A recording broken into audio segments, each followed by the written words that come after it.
I love it. What's going on, everyone? Welcome, everybody, to episode 203 of Pen and Pixels. I am your host, Arvin Elleron. This is the show that we do here every Tuesday from 4 to 7 p.m. Eastern, focusing on story and narrative in games. And I am extremely happy to be back with you playing some D&D with GOG, Storm King's Thunder, my favorite game, with some of my favorite people. I'm very excited to have this here. Those of you who were over on my channel watching the Adventures of Middle-earth session, that was really awesome, battling trolls and flaming bridges and a whole bunch of other stuff. And here we just have, yak folk and a bunch of other things going on as the party tries to infiltrate the Fire Giant's fortress. But before we get there, I do want to remind everybody about ways to support the stream. If you haven't done so already, please make sure to follow us here on GOG. We have lots of great streamers, new people that have popped on board, streamers who have been with us for a long time. They're all lovely, awesome people.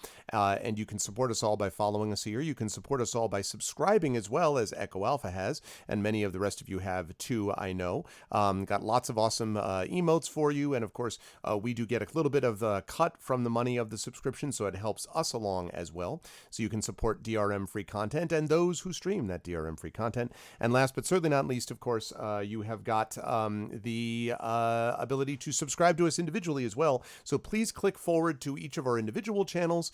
You can click to our individual channels and check us out there. We all have our own channels with our own subsystems and things like that, and Patreons and the like, and all of that is very helpful to us. So thank you very much. So I was not here last week because I had committee stuff to do. I'm going to be finishing up with that committee work tomorrow, and they pay most of my bills, so I do have to do that. So I am sorry that I was not able to be here last Tuesday, but I am here today, and I will be here next week as well. We plan to go back to Return of the Obra Dinn, although there might be a little bit of a surprise next Tuesday. You will see. There might be a surprise of certain sorts on this here Pen and Pixel show. But for right now, I'm going to be here with you playing some D&D with GOG, and I'll be here until 7 p.m.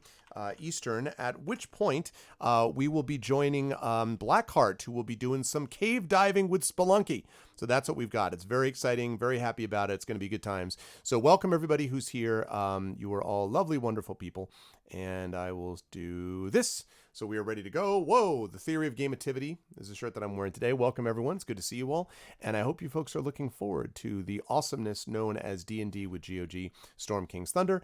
And with that said, I'm going to unmute myself so the folks know that we are ready to go.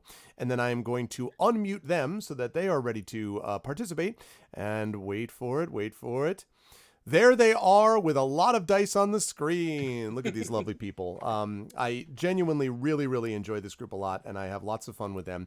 And I want to let you know that this was not super easy for two of the members here today to get to this for a variety of reasons, and we'll talk about what those reasons are.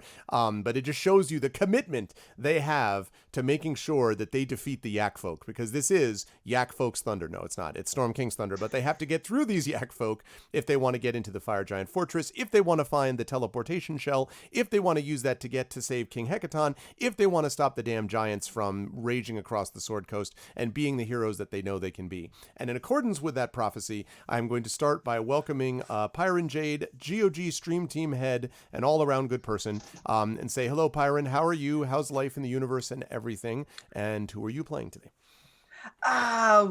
I don't know about how life in the universe is. My day was a little bit weird for some. Maybe some people followed my Twitter, but people were just all around weird around me today.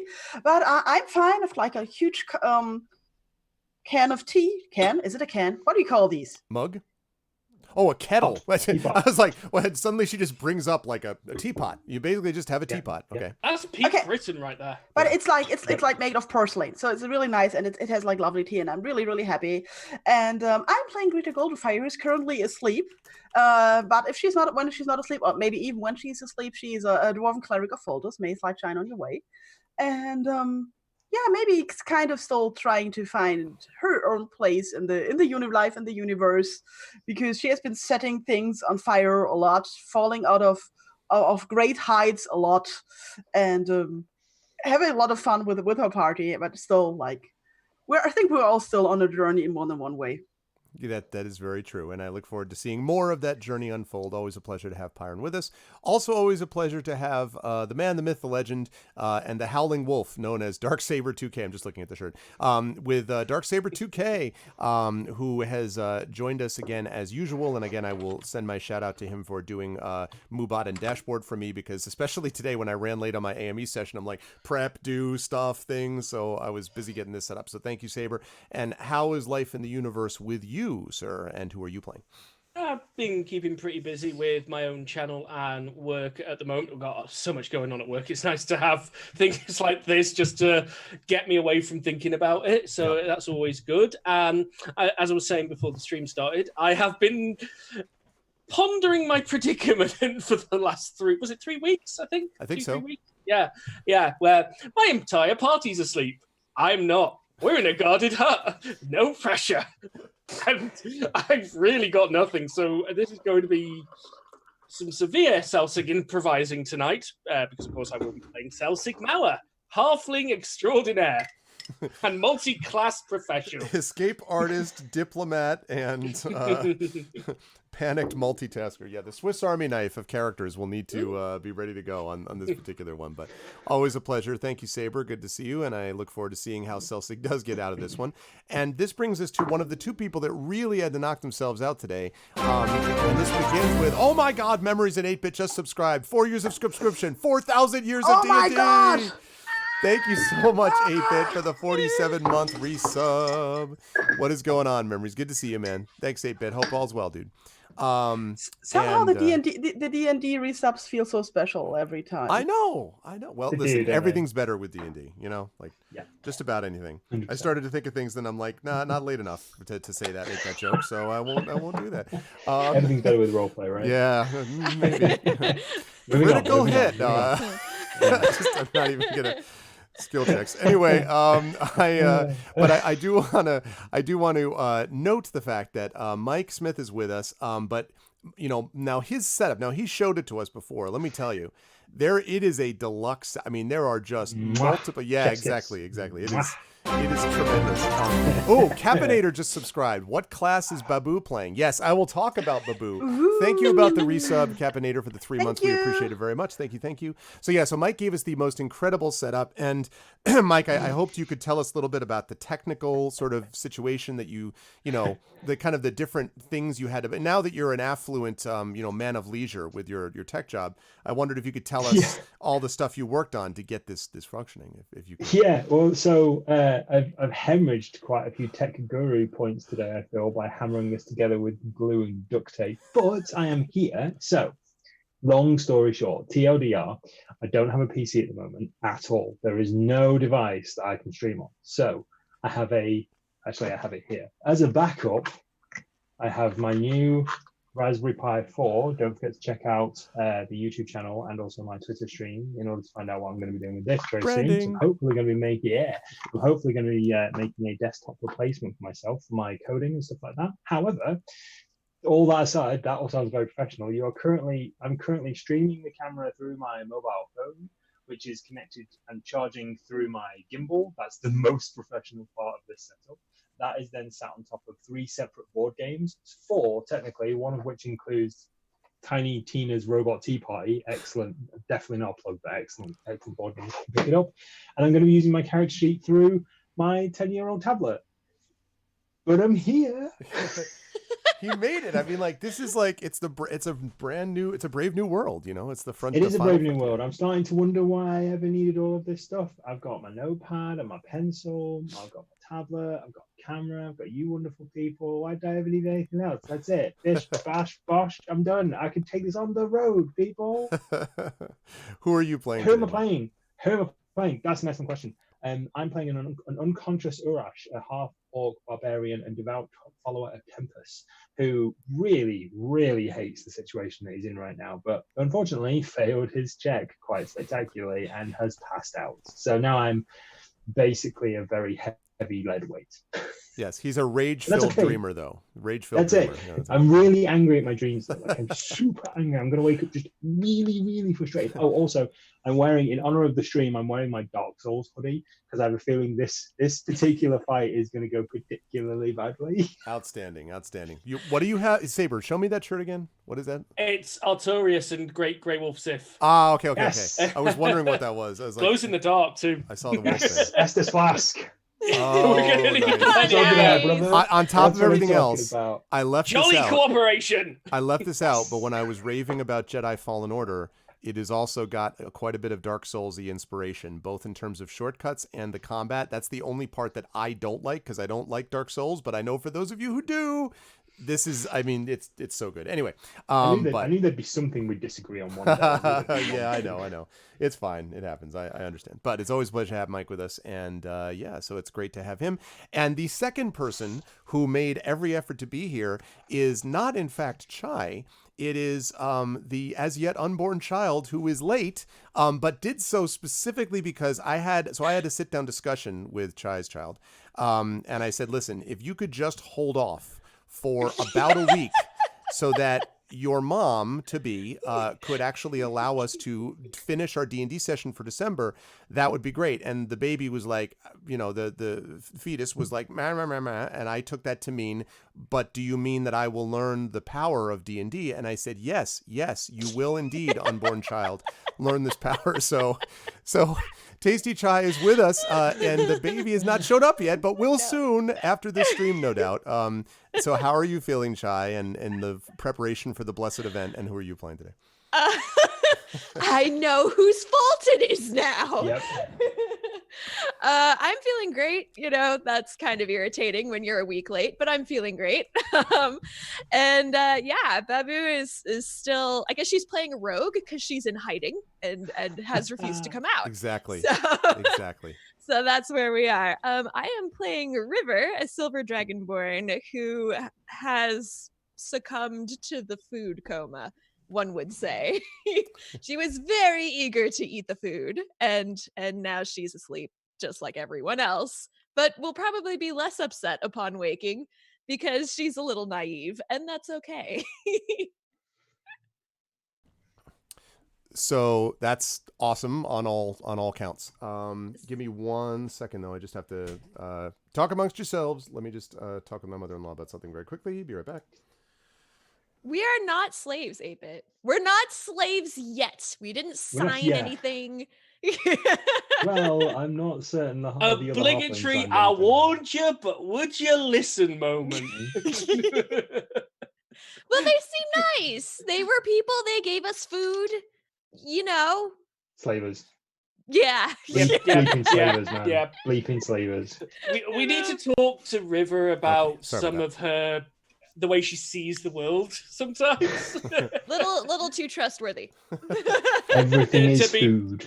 Yeah, but to be fair, like food and River, that was expected. I think we could all safely say we were really disappointed in Greta, though. I for one am very disappointed. Hey, they have slaves, but I'm hungry, so I don't. No. You were only upset because the slaves were halflings. Because the slaves were halflings. Oh, so you weren't upset because the slaves were halflings? Hey, No. I was completely fine with us handing the Weevil over to the authorities, and I'm pretty sure he's not going to be treated better than those halflings. The Weevil was a criminal. All we know is they have changed. We don't know about those halflings. But we knew. Yeah, about maybe they Weevil. deserve to be slaves, right? We know about one halfling. We know about one halfling, but still.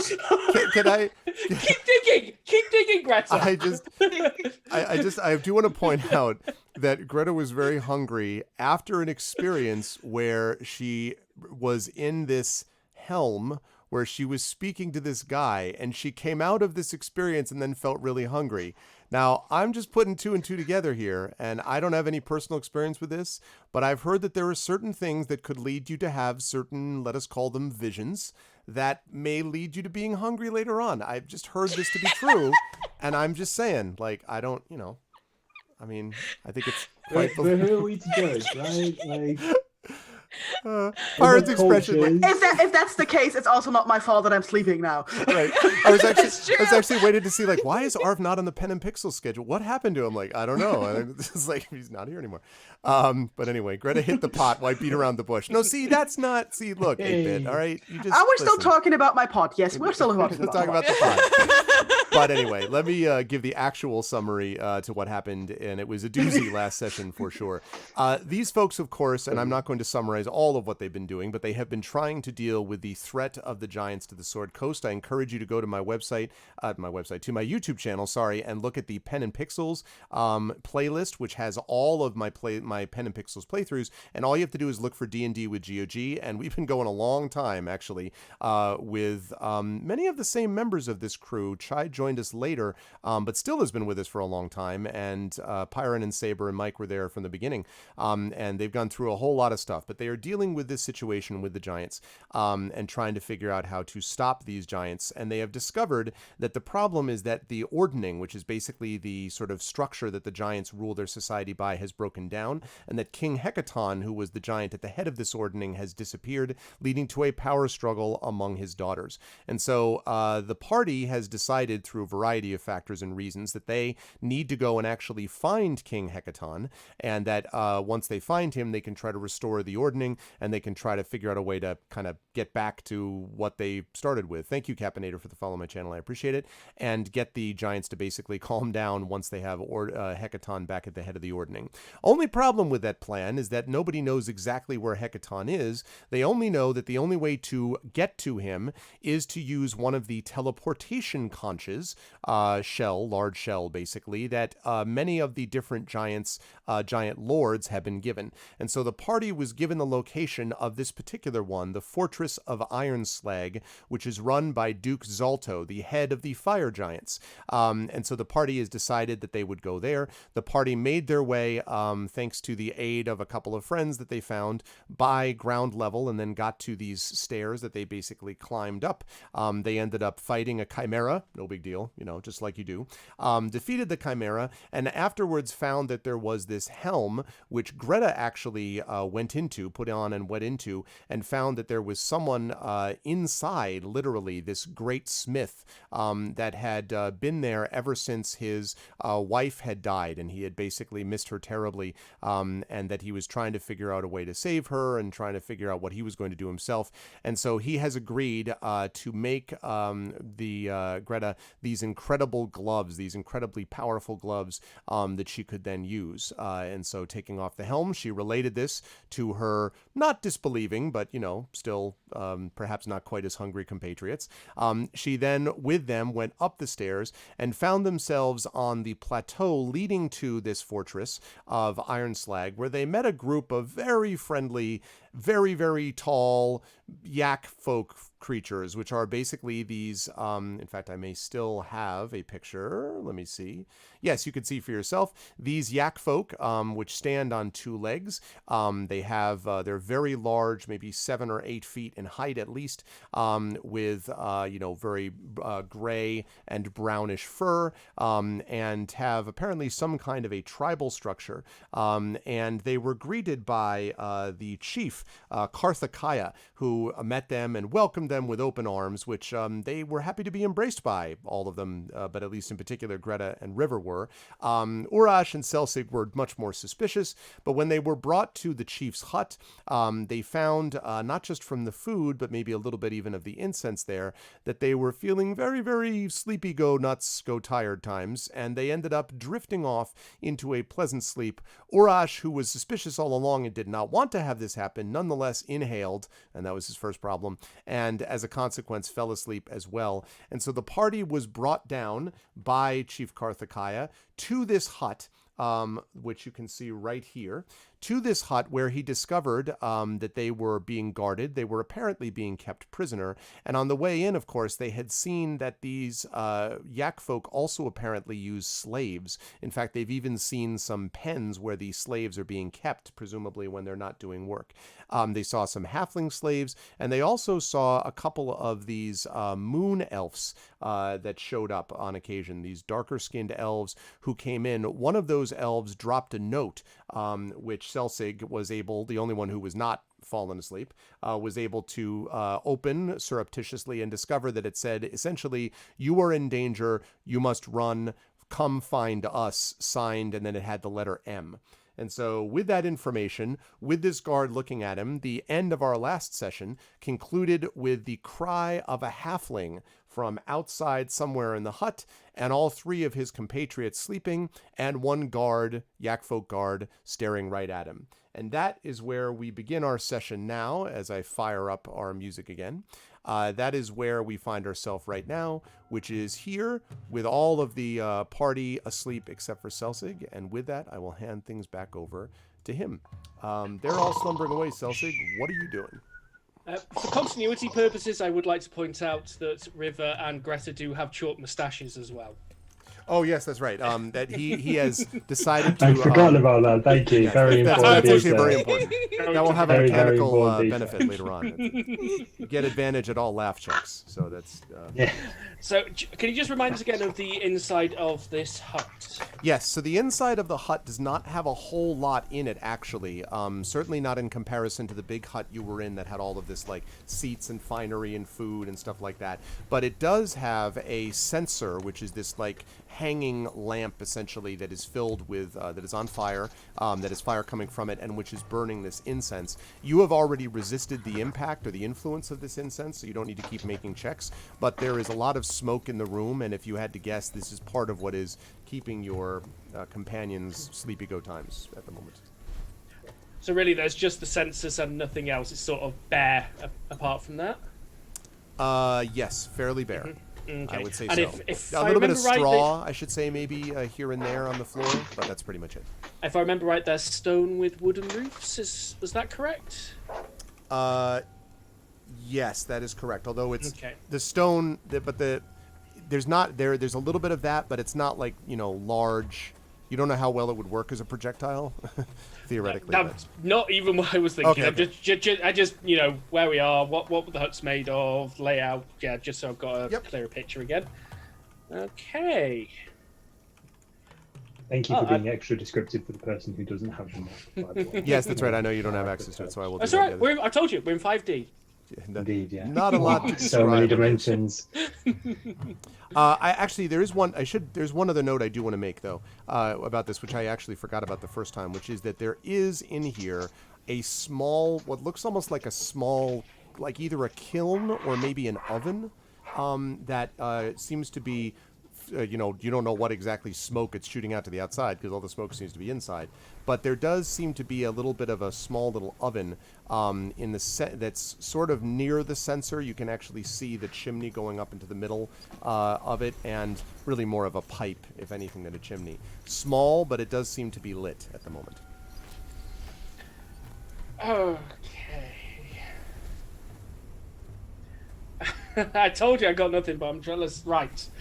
Let's improvise. The improvisation. The actual Yes. guard is like staring right at you. Yep. Did you hear the one about the ranger? So, I'll say, you gotta wake up. We hid all that treasure down in that cave where we fought the beast. You remember? I'm not going to be able to get it all by myself. There was easily like 2,000 gold pieces there. It would be a shame if this guy went and got his friend outside and went down to collect it for themselves. And I cast suggestion on the yak inside the door. Alrighty. Let's see, shall we?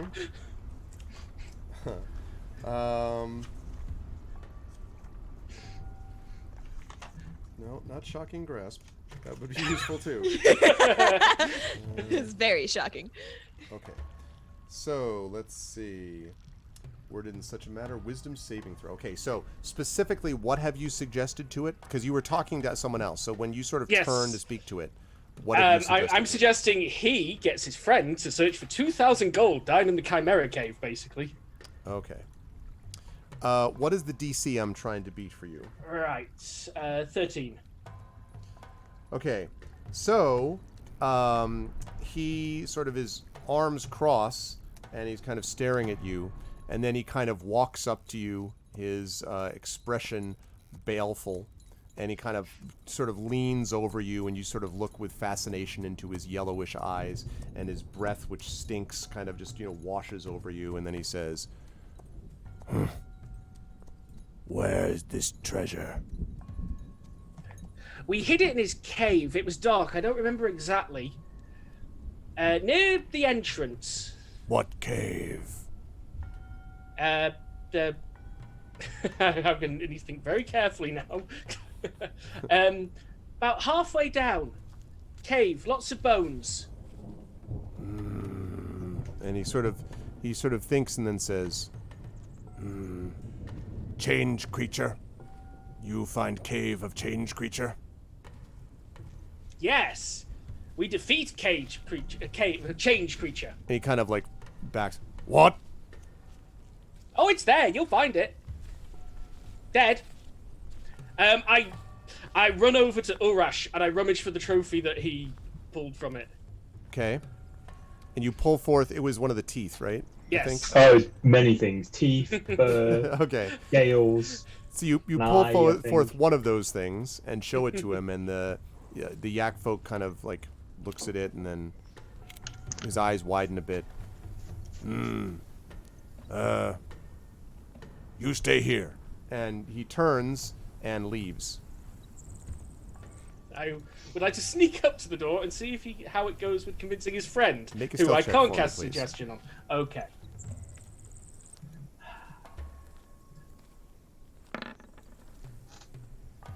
$17. Okay.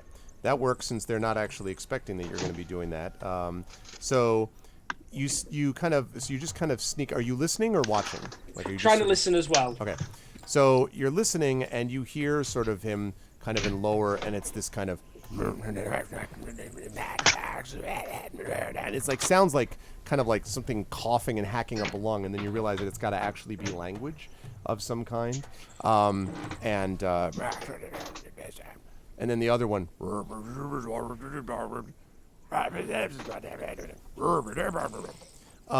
clearly some kind of argument is going on between the two of them. That's pretty obvious, even if you can't sort of hear the specifics of it. And I'm going to tell you this just because I think you're going to find it funny. Your suggested person literally just crit his persuasion roll. So his guy is like, and then you hear the voices sort of moving off as if they're sort of, and suddenly you hear no one outside. Right, so I go back to my sleepy friends, and in a move I very much go to enjoy, uncork a canteen. Okay. And start splashing it on them. Okay. And poking them. Now, your splashing and poking seems to have zero effect at the moment. Blast. Okay. I rummage in my pack for a piece of paper. I'm not sure if I've actually got a writing implement. So I've got nothing recorded. I would assume you need something to keep track of your casino winnings, right? I mean, like that's true. And you know, you can't mark a map with good intentions. Sure. Right. So I leave them a note that says, "We're in danger. Gone to look for help. Help." Okay. And I leave it in Urash's hand. Okay. All right. We'll bring groceries. Don't worry. See you soon. G2G. Okay. P.S. I hate you all. Everything is not awesome. Okay. So did we need milk? Exactly, or no? All right. So you do that. Okay. And all right. What now? So I stick my head out of the door and I check if the coast is now clear. So what you see at the moment, you do not see any sign of your guards. I'm just moving them over here just because they're not near there at the moment. You think you may see a guard over... Whoops. You think you may see a guard over to the left, basically up to the northwest from where you are. And then the rest of these are literally inside the hut. So I'm going to put them inside here. So you think you see one guard over there, and then far off, many, many feet up. In fact, I forget what the what I said the scale of this was. I think it's it is. Yeah, I think it's 10 feet. So, 10, 20, yeah, so a good like 180 feet away at least is what looks like a guard standing over something and sort of bending over it, and looks like it's yelling, but you can't really hear very well what it's saying from here. Right. And that's what you see. Otherwise, you could see the huts and the things that you see on the map, but you don't see anyone else besides what I've just described. So how well lit is this sort of whole area? I mean, I can see the huts. I assume it's pretty reasonably lit. Yeah, well, at the moment, actually, if I'm not mistaken, I'm trying to remember if it was nighttime. I thought... yeah, to be fair, I just assumed it was. I think we were still there during the day, weren't we? I think we got you there. We arrived late afternoon, evening. That's what I thought. Yeah, late afternoon. So you can still see, although the sun is setting. It will probably be evening pretty soon. Okay. You hear, by the way, Celsig, a cry again, and now you recognize the cry. It's coming from over here, near where the creature is standing. Yeah, that's what I was worried about. So my plan... Hang on, where's my draw tool? So I kind of want to come... Is this going to work? There we go. Right. So I want to sort of come like this, and then loop around 5D behind it. Okay. Yeah. Okay, gotcha. Yeah. So my sort of plan is I want to work my way around to here where the first set of cages are and see if I can investigate them. Okay. How tall is this fence? The fence is... that is an excellent question, and I know every detail there is to know about these fences. What wood are they made from? Yeah, exactly. Made from fantasy wood. No.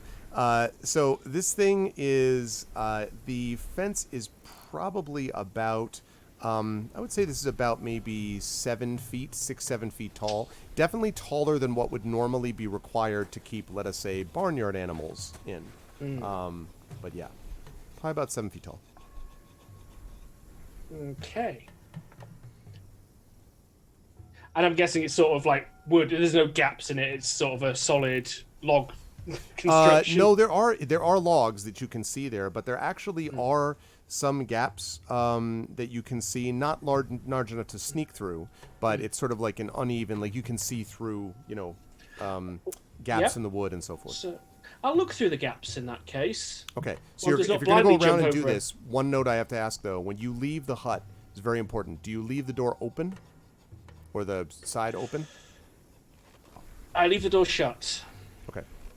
All right, so if you drift your character around, that would bring you down to... Oh, hang on. Yeah? I'm on the wrong tool. Let's try that again. Right, I just want to make sure that I put you in the right spot. Is that right? Yeah, about there. Okay. That's what I was aiming for. Gotcha, okay. All right. What you can see here are what look like 2 iron cages. And as you look, and again, the sun is beginning to set, you don't see anyone else in there at the moment. You just see 2 empty iron cages. The cages themselves are probably about 4 feet tall, maybe 5 feet. Okay. But no sign or sound of anyone. In that case, I would move on from here. And I'll continue to... My intention is to progress to around here until things start to open up, and I'll stop around here. Okay, I'll ask you to make a stealth check for me then, please. Okay. Oh, it's one of the only things I'm good at. Come on. 19. Okay. All right. Let's check and see where we are on these. Okay. Okay. As you're moving around, creeping quietly behind this hut, I want you to make a perception check for me, please, Celsig, as you get about here. Perception.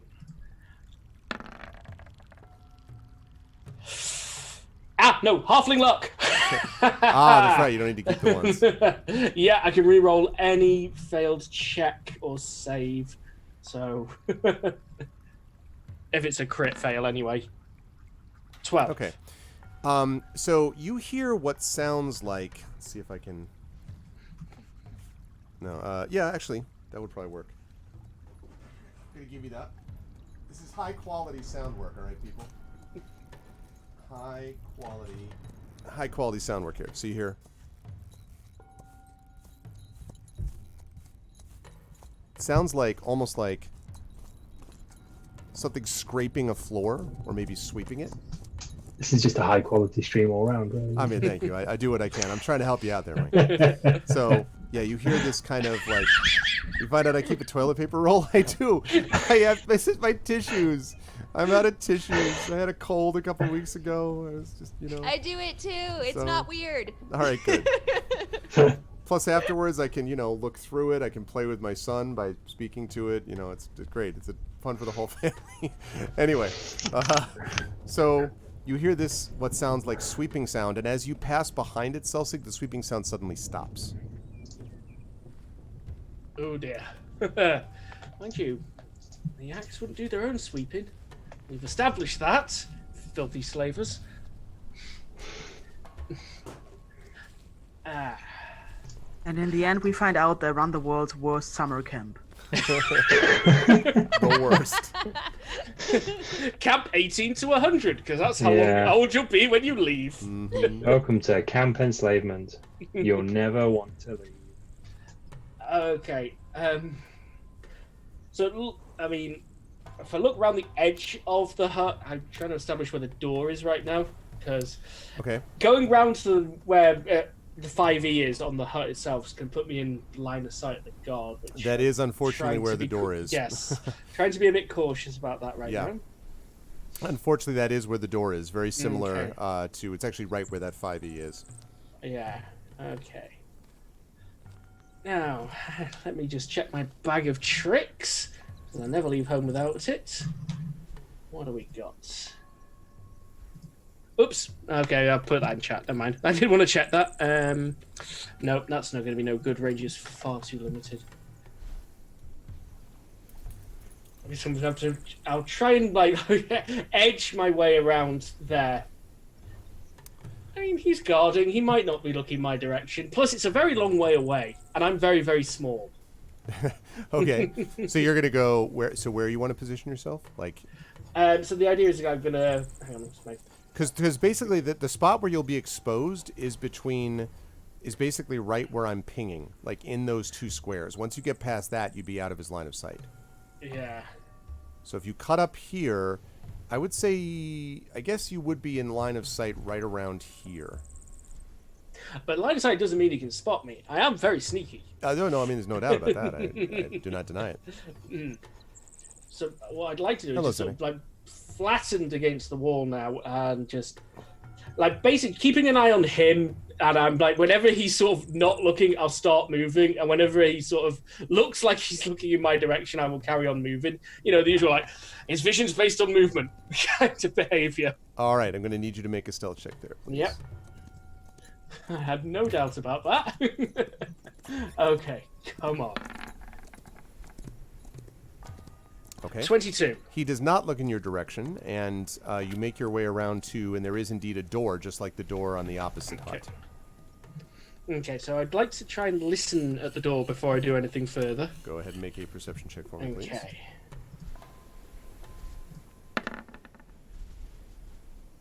$11.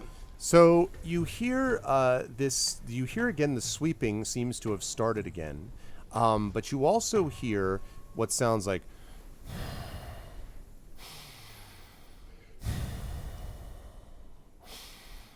something breathing right on the other side of the door.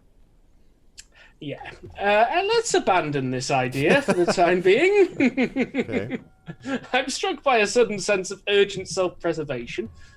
I'm going to pause you for a moment. I would like the other three, so I would like Greta and Urash and River, all to please make Constitution saving throws for me. You're going to do this at disadvantage, please. Inspiration! Sorry, coming down with a cold. And it is true that inspirations have been reset, so if you do support my channel at tier 2, or if you support my Patreon at $10 or above, then you get an inspiration which you can use here if you wish. That is true. These are true statements. So con saving throw at disadvantage, yes. Correct? I can do this now because, spoiler alert, I have a desktop again. Okay. so- I can actually make a dice oh wait, roll. how did that happen? You just got one. I've just built one while I put myself on mute. You just built one? Like yeah, check it out. Just while I'm waiting for that Just- dice roll to happen. what the fuck? It's like- What? The MacGyver is strong tonight. So I've got my desktop back because I've got my Raspberry Pi open. Wow. Wow. Okay. I want to be there for the TED Talk where you describe how this all worked, all right? I want to be there. My God, man. How to MacGyver a D&D setup. I'll probably go through this in more depth and detail when I actually do a video on it. But yeah, so there we go. So I've got a desktop now.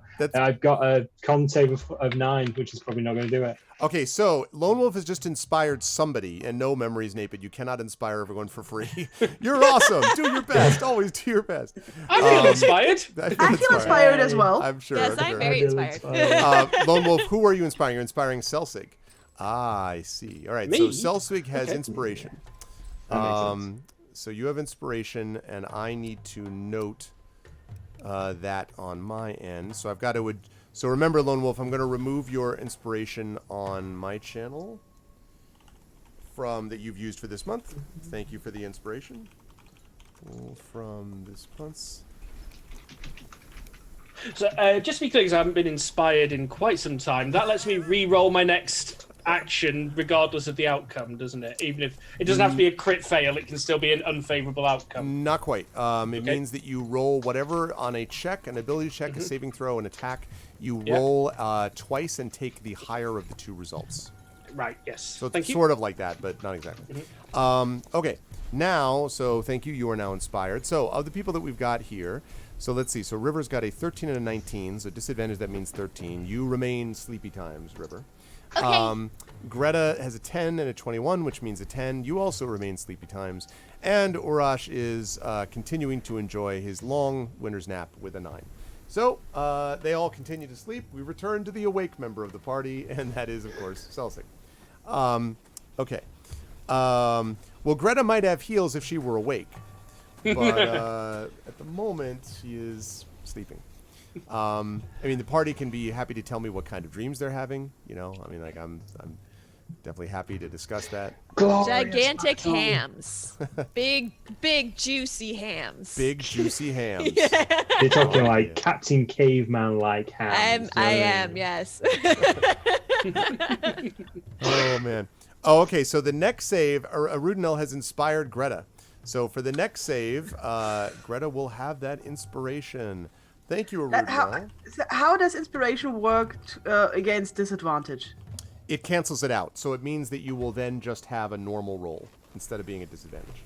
I mean, you don't have to use it there. You could theoretically save it. It's just that but the only thing is, it only lasts for you for this session because it doesn't like carry over into next month. So that's the only thing to keep in mind. Okay. Still, thank you, Aru. Thank you. Does this count as a short or a long rest? That's a good question. At the Yeah, moment, I've been thinking about that. it counts as a drug-induced rest at the moment, which is not quite the same thing. Yeah. This is not a healthy rest. You know? Aww. This is Oh, come on. This is pretty one of those, healthy. like, you've all had those bad Not naps. healthy for me. You know what I mean? The thing where you wake up at like 3 in the afternoon and you feel really weird and you're like, why am I? Oh, what is this? Like that's what this is. Nope. Why Sleep- didn't I listen to No, Selsig? Sleeping usually works out for me. So It's no, always good. I'm No, not- I mean, listen, I'm most of the time. Sleeping is good. Sleeping is just. I have 2 kids. Sleeping is so good. You're not I'll gonna convince buy me that, otherwise. yes. I will agree. I will agree. Well, the kids sometimes won't want the naps, but yes, I would agree with that. Okay, so meanwhile, back in the hut, so you hear this breathing, and you said you did not want any part of that, Selsig. So where No. are you going right back to the same place where you were, or? No, thinking I know the line of sight now. My next plan is from here. I'm going to make for here. Okay. So still hugging the wall up until the point where I have to leave it, and then basically making a straight line across, as the crow flies to that fence there. So go ahead and move your character there, and I'm going to ask you to make a stealth check for me again as you pass by the line of sight of said guard. So let's just put myself. I'll put myself halfway along for the purposes of this, and oh god, 16. Okay. Yep. So again, you pass over that area without anyone looking. I should say That's it's not me. taken a couple of minutes so far. Just so you know, just giving you a rough count of time to do this, just to get to these spaces. So. Yeah. As Couple much minutes, as I not feel like 20 minutes. I mean, you know. yeah. And as much as I'm not liking the screams coming from the top of the field, I'm hardly going to charge across the middle going, I'll save you! Yeah, and those slaves. You also can hear being carried to you over the wind, which whistles across this plateau. Not only the sort of like the cries, but also occasionally, whoosh, like something hitting and smacking something. Yeah. Let's stay practical. So I'm at this fence. Okay. Can I see through this one? You can. You see another one of these iron cages. I'd also like you to make a perception check for me, please. Okie dokie.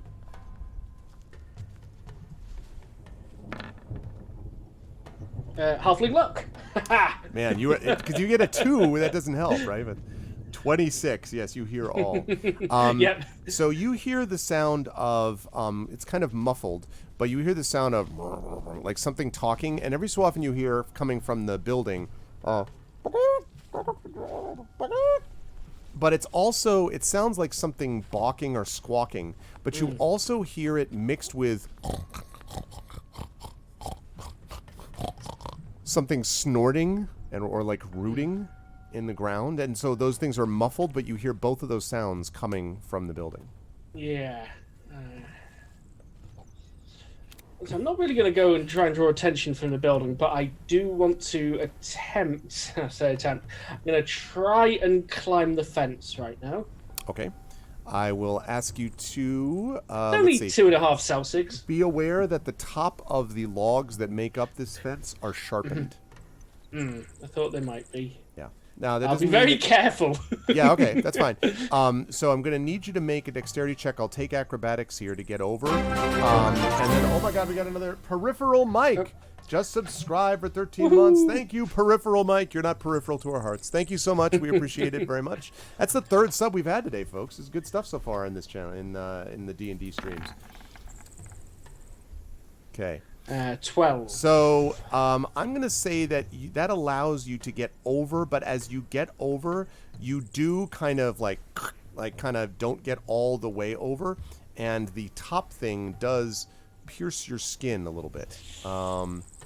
So you are going to take 3 points of damage as you go over the top. That takes me down to 40 then. Yes. And now you can come down the other side if you wish. Yep. And now just you're grit my inside teeth this and like. area. It's like, oh. On the ground of this place, when you touch the ground, it's kind of squishy, and you realize that you must have stepped in some leavings of food waste products. And clearly it's animal in nature of some kind. In fact, a lot of the inside of this place is covered with animal crap. Yeah. I've landed in another toilet again, haven't I? Sort of. There's a lot of straw on the ground here as well, but it's filthy. And you can see that the iron cage here, which is currently closed, also has some matted, extremely dirty straw inside it. Smells bad, this area, by the way. But no people so far. Okay, then. Well, continuing with the plan. The broad stroke plan is I'm trying to make my way around the perimeter up to the top. Okay. So, are you going into that building, or are you trying to climb over the other fence? I'm gonna go straight across and climb to the other fence because all it sounds like to me in there is chickens and more guards. So, also I've accidentally done that. Yep. Okay. So plan is just and carry so on here leaving and climb behind the chicken avatar of the god. No, I'm just kidding.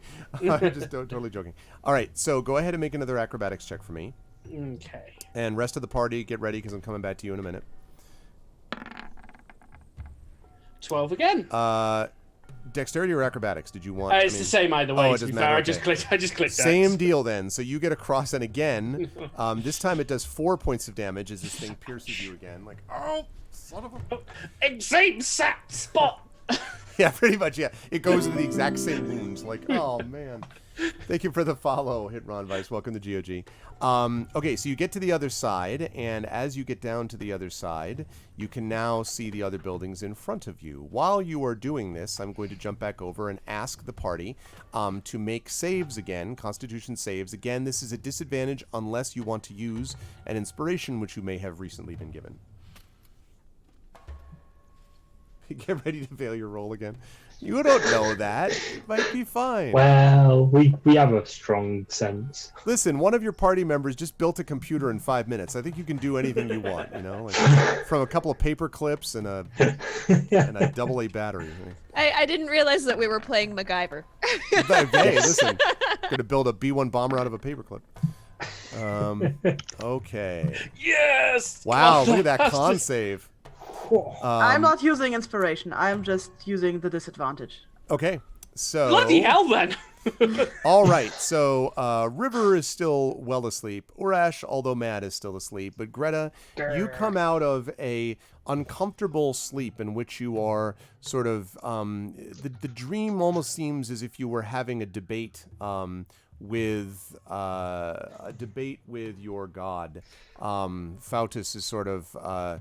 you said, like, yelling at you, and you're sort of responding, you're doing everything you can, and he accused you of not being faithful enough. And all this while it feels like your throat is dry and you can't really breathe right, and you're sort of like coughing and everything. And then you wake up suddenly to discover that you were inside a darkened and now empty except for the asleep bodies of Urash and River hut with this smoke that sort of penetrates it. Your head aches, kind of pounds, really, but you are awake at the moment, albeit sleepy. Okay, I get up and check whether they're still alive. They are definitely still alive, but in a deep sleep. I look around whether I can, any trace of Celsic in this hut. You find, no, but you find in Urash's hand, he has this note, this piece of paper, which has been stuck into it. It says he's gone to get help, right?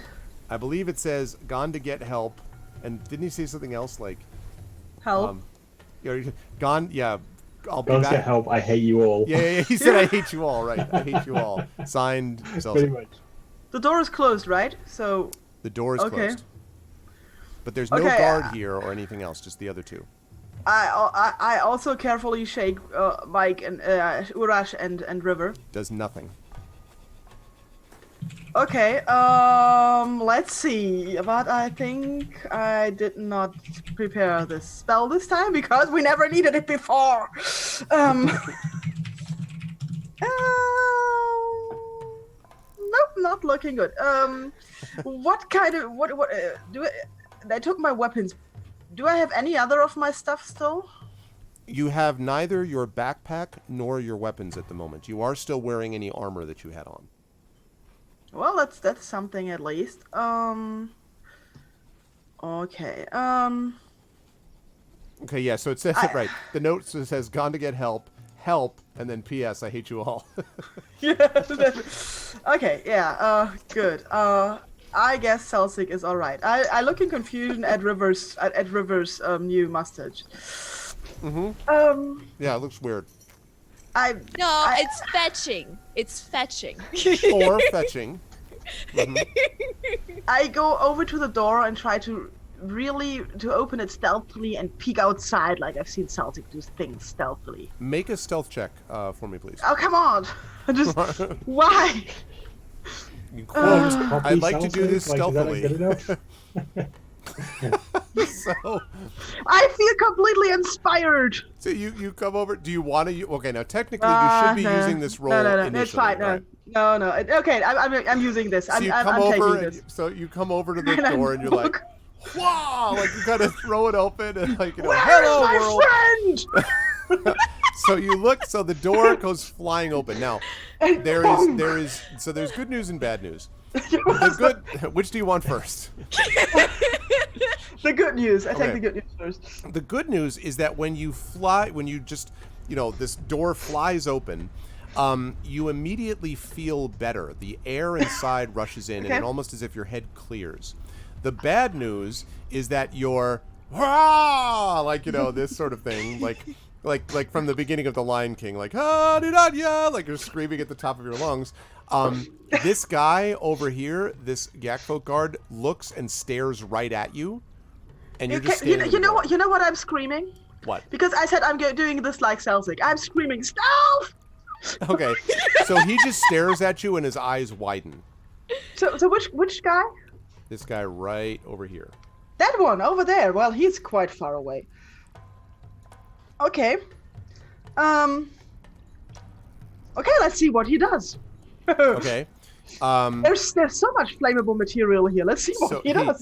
He points at you, and then he begins to walk across. And I should say, by the way, Celsig, that as you're climbing over the wall, suddenly you hear like stealth from somewhere else in the camp, and it sounds a little like Greta's voice, but you can't imagine, like, why would Greta yell stealth in the middle of a camp? But it sounds like her voice.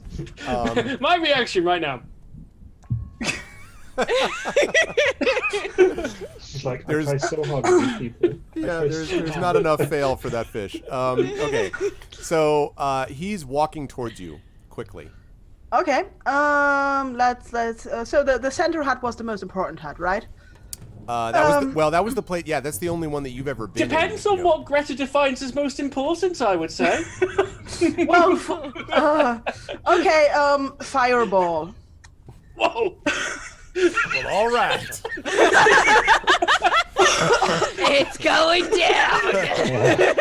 All my beautiful rolls for nothing.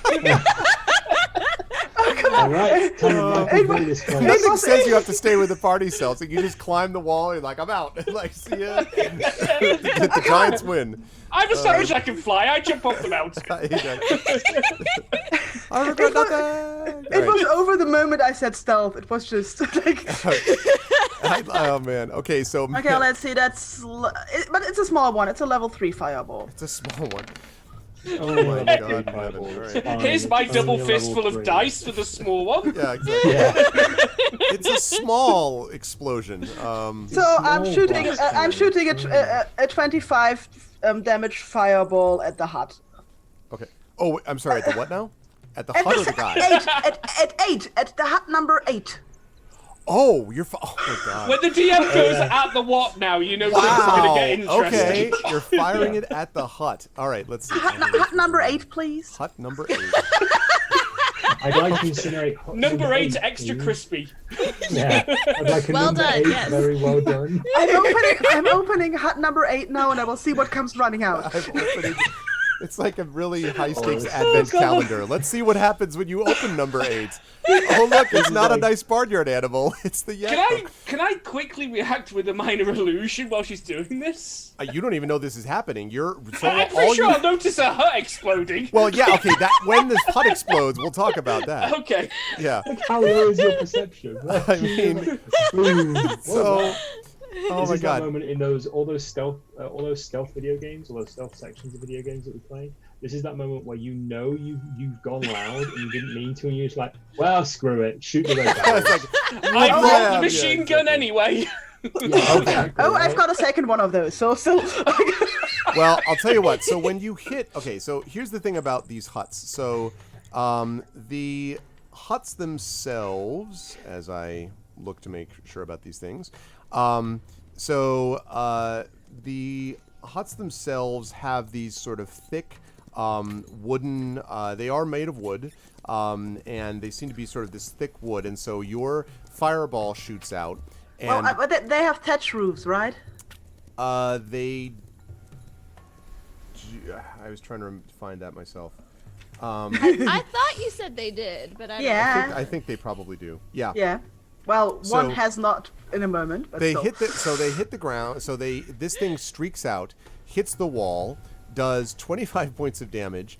So and fire immediately. Now this guy spins like looks over this way, and there's this like screaming, and then from the inside of the hut you hear dong dong dong. And I would like please initiative from everybody. Initiative from the sleeping people as well. Yes, actually, I want initiative from everyone. I did not set their hut on fire. They should be safe. Maybe. What happened to you, Greta? I just had a really, really bad dream, okay? Yeah, something happened when you put that helmet on. Yeah. That's some Well, I am real bad asleep, times. so it makes sense I'd get a crit fail. I got a 12. Oh. There you go. Don't forget to click on your token, by the way, when you do that. I'll add Yeah, you, River, sorry. but Oh, that's hang okay. on. I did not. Just for anybody wondering, I'm not cheesing my initiative rolls. I get advantage. I'm just building. I didn't just go I'm 10. building I an don't want a initiative 10. I want a machine out of a 21. piece of chewing gum and a Oh, rubber so you band. click on your... I didn't know that. Yeah, pretty much. I'll take That's my my next initiative. I'm question. just testing it. Yeah, Well, that's definitely. Oh, right. Okay. Okay, Just so I know sorry. for future reference. But could you have just went to 12? Oh, I can. Never okay. mind. Sorry, I did not Greta. know that. you I had have an 8. Sorry, next time I will click it. That's no problem. Okay, Greta with the 8. But at least, like, I'm pretty sure they will not care about Celsic for a moment. No, I think you've drawn attention away from Celsic. That's for sure. Yes. Well done. For all I know, you've set fire to the people I was trying to help. No, that's the chief's hut. There were might people be in the slaves in chief's there, yeah. They can now run out. Also, Not with their Fire. fancy jewelry. also, she doesn't. Of course, he doesn't even know what. All you heard was a massive explosion. Also, I'm pretty. No, I heard. Stop! That's actually true. Oh, good times. Also, Right. I'm pretty sure that the burp is now calling for the Yak Fire Brigade, and I'm so looking forward to that. This is about the time I'm starting to consider that I may be a bad influence on my friends. I've never seen you set anything on fire. It depends how meta we're getting. All I right. mean, I like cooked meat, and you basically just made cooked meat. So No, there I you did go. not. I set the hut on fire. I did not shoot it at the guard. Why is this so difficult? It's like starting an oven. You put the food in the oven, and then you start the oven. Sure, like these are the fire starters. They're like they're the kindling of. You just turned number 8 into the Next world time I'm with the also gonna leave a largest message that I hate walk-in you all. oven. Yeah, exactly. Hey, Mike, you're coming in a bit quiet. I don't know if you're able to raise your gain at Oh. all, but Is that any better? keep talking. Hello? Can you hear me? A little better. Yeah, just- okay. So my microphone's on this side, funnily enough. Okay. That was the headphone I put to the back of my head, thinking it was on this side. All right. Let's see. There you go. That should be a bit better now. All right. And then we've got this guy. As I just list these all out. Let's see.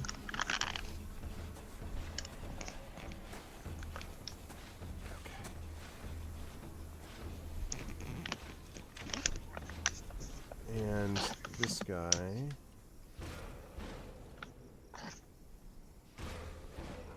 Okay.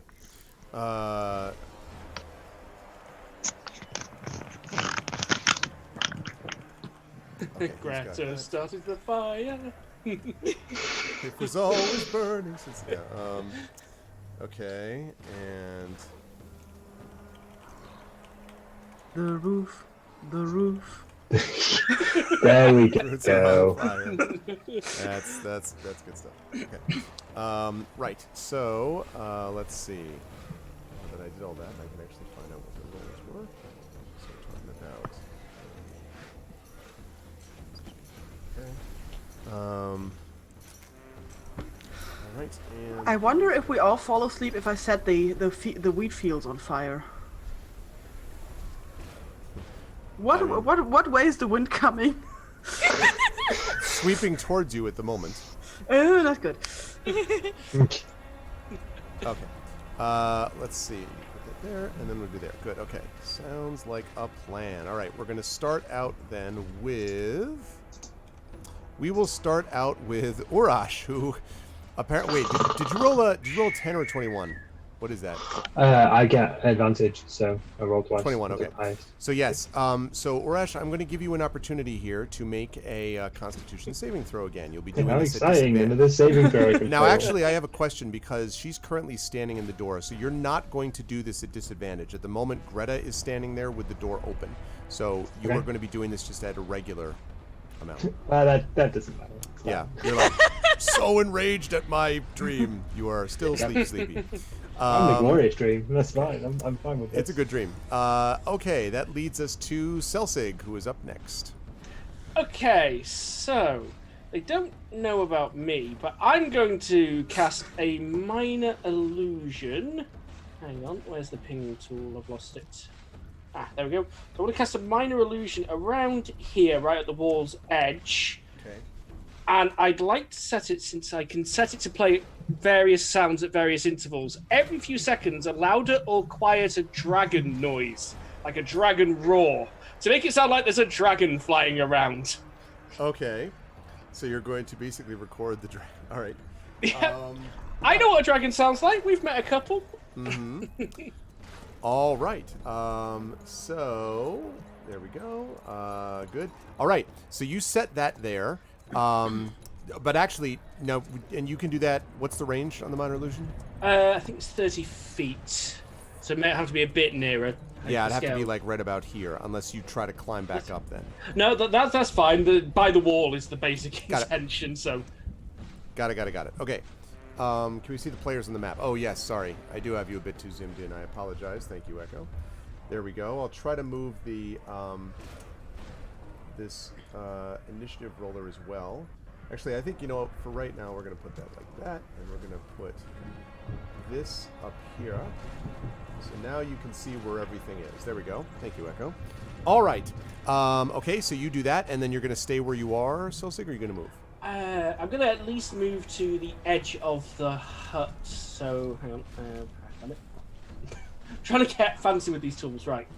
Move up to the corner here so I can at least see round the corner before I take my next actions. Okay, go ahead and do that. Yep. I don't think you have to make any stealth at the moment. I think we've got... Yeah. Stealth is not relevant at the moment. They may be preoccupied. Okay, there we go. That's going to be that for you. Okay, now... So the gong has been, you know, going, and then running out of the hut, and I need to see who could see this. Let's see. Okay. Okay. The Chief Karthakaya, Greta, you can see, comes out of the hut. And so he is sort of coming out. He's kind of coughing a little bit from smoke, and he can see his hut is on fire. He's yelling out commands and orders, and he sees you, and his eyes widen in sort of rage as he sees you standing and looks at the hut. And he pulls forth from his back a sword, but not just any sword.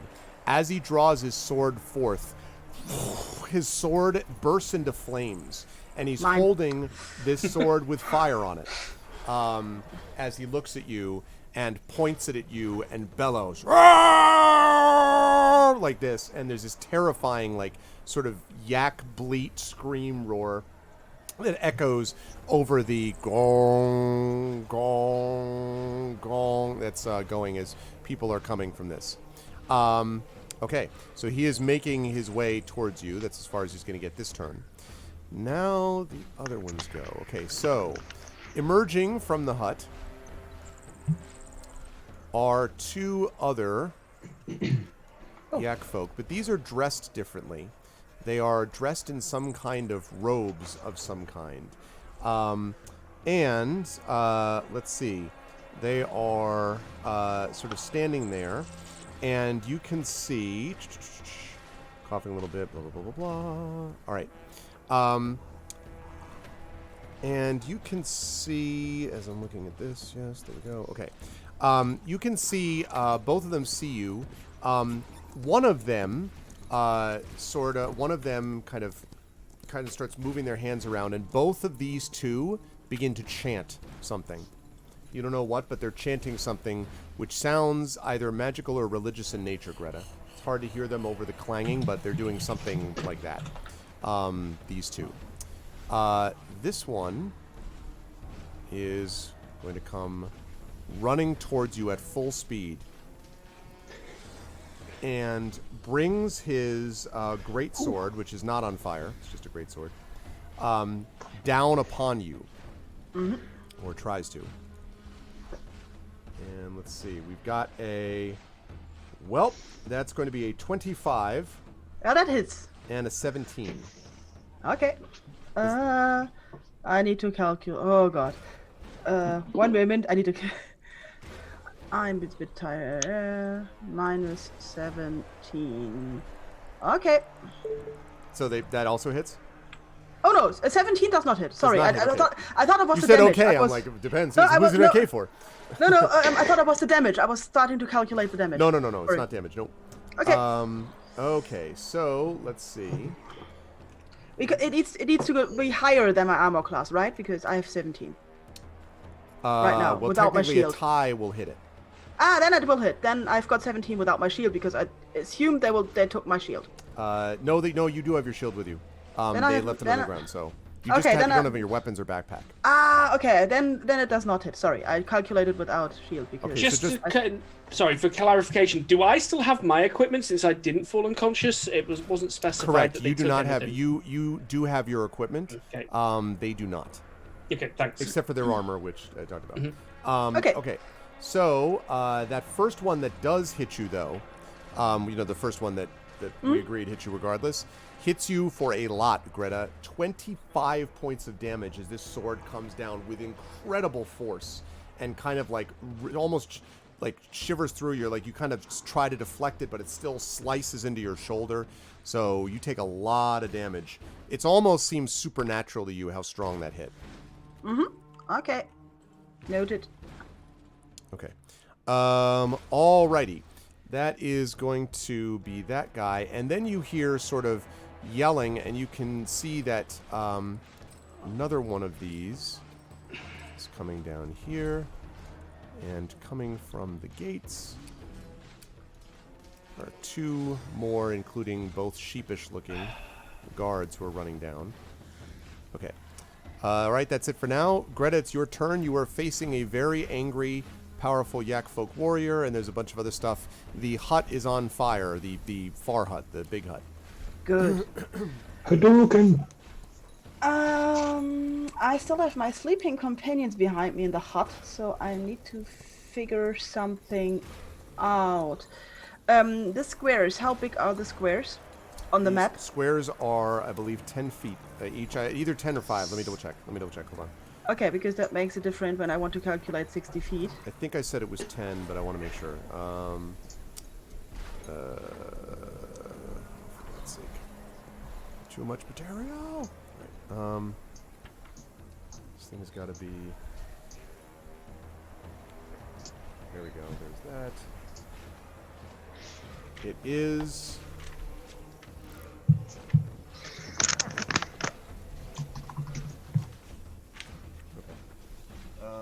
Yeah, 10 feet.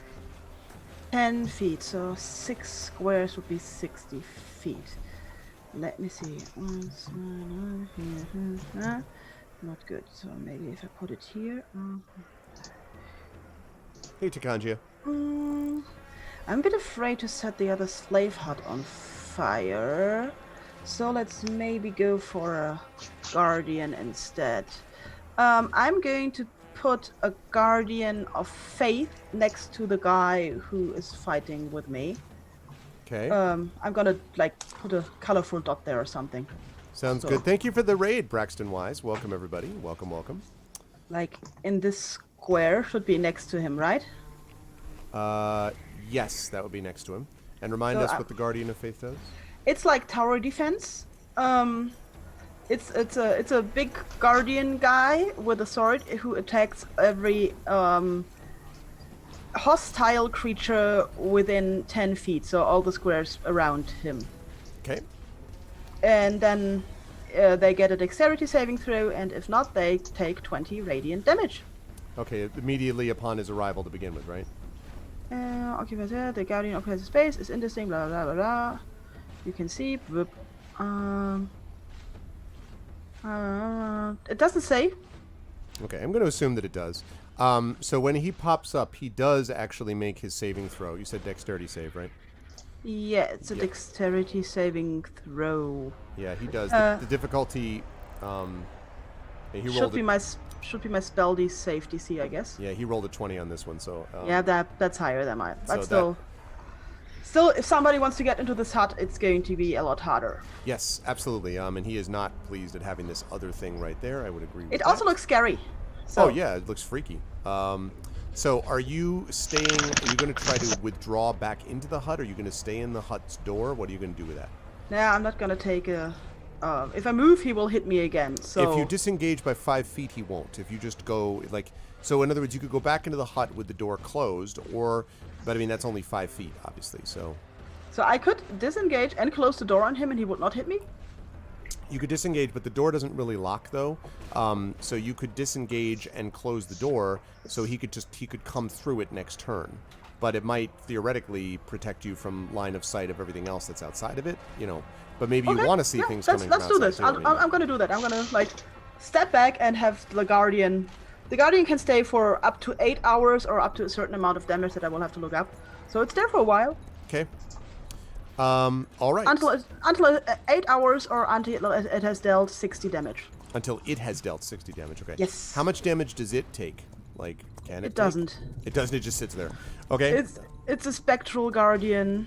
It doesn't have any. Got it. All right. That is good stuff. Okay. So we're going to move on then to River. I would like you to make, please, your Constitution saving throw. The smoke has not yet filled the room entirely since it's been closed, so you'll still be able to do this just at regular, not at disadvantage, but at regular. Do I wake up? So yeah, you come out of this dream where you are chasing several large hams down a road, and you keep getting like right close to it, and then it kind of goes farther away, and you're like right on top of it, and it goes farther away, and you're just kind of like, you will not eat green eggs and ham, and you're trying to get closer and closer, and then you start coughing because this big puff of smoke just comes up from the roadside where you were trying to chase this ham, and you hear the ham turn around to you and say, "Why don't you wake up?" And it sounds a lot like Greta's voice. And then you kind of come out of this, and you're sort of in a smoky hut. And Greta is inside, is sweat pouring. She looks hurt. Urash is asleep, and you don't see any sign of Selsig.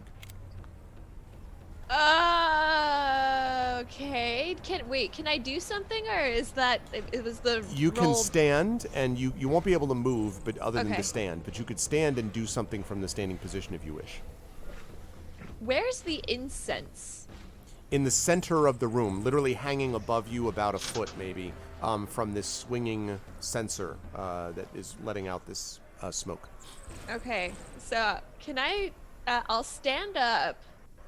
And then can I use my breath weapon on it? I have a 15-foot cone of cold. Sure you could. Yeah, on the incense, I just want to be like, it's gross and stinky, and so I try to put it out. Okay, so you breathe on it, and this thing there, that just kind of stiffens, and the smoke stops, and immediately the hut, the smoke inside the hut clears largely. No more smoke is coming out of it, and from the extra weight of the ice, the thing breaks and hits the ground with a smash, and you immediately feel better. Much better than you did, actually. And I would like at this point... well, actually, no. I'll have him do that in a minute. So, yes, so you did that. That was your attack. That was your standing up. Okay, actually, that's all you can do. So, Yep. Urash, I would like you to make another Constitution saving throw. This one you're doing, however, just normally. So not disadvantage. Okay. Where is my character sheet? How do con saving throw? There we go. Oh, 14. 14. Now, normally that would not have worked, but because this thing has now been stopped smoking, you kind of are like, you were in the middle of this enormous battle against a horde of onrushing foes, and what's really frustrating you is that you're not killing any of them. You kind of, you wing one and you half cut another, and you but it's just you're used to finishing off enemies, and you're just fighting. Yeah. And as you're fighting, you have this vague image of someone at sort of your peripheral vision is kind of laughing at you, and as you turn, you see this very familiar looking bard-like figure who says, "It appears you're not so good at fighting anymore, amigo." Playing, and you're really angry about that, and then you come to, and you're in the hut, and you see that Greta is standing right inside the door, looking hurt and sweaty. River is standing up. There is a now broken, ice-covered what looks like it might have been a sensor that's on the ground. There's still a little bit of smoke in the hut. You have a headache, although it's starting to feel a little bit better. And there's no sign of Celsig. Okay, firstly, I told you not to eat anything. And secondly, where is my axe? Right. But seriously, where is my axe? Like, I'm looking at both Greta and River right now. Where is my axe? Axe, where is my axe? You're muted, Greta. Sorry.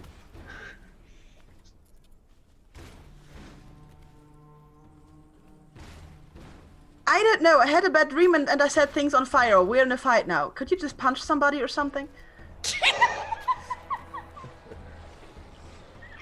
I just woke up. I killed Smoke. Yeah.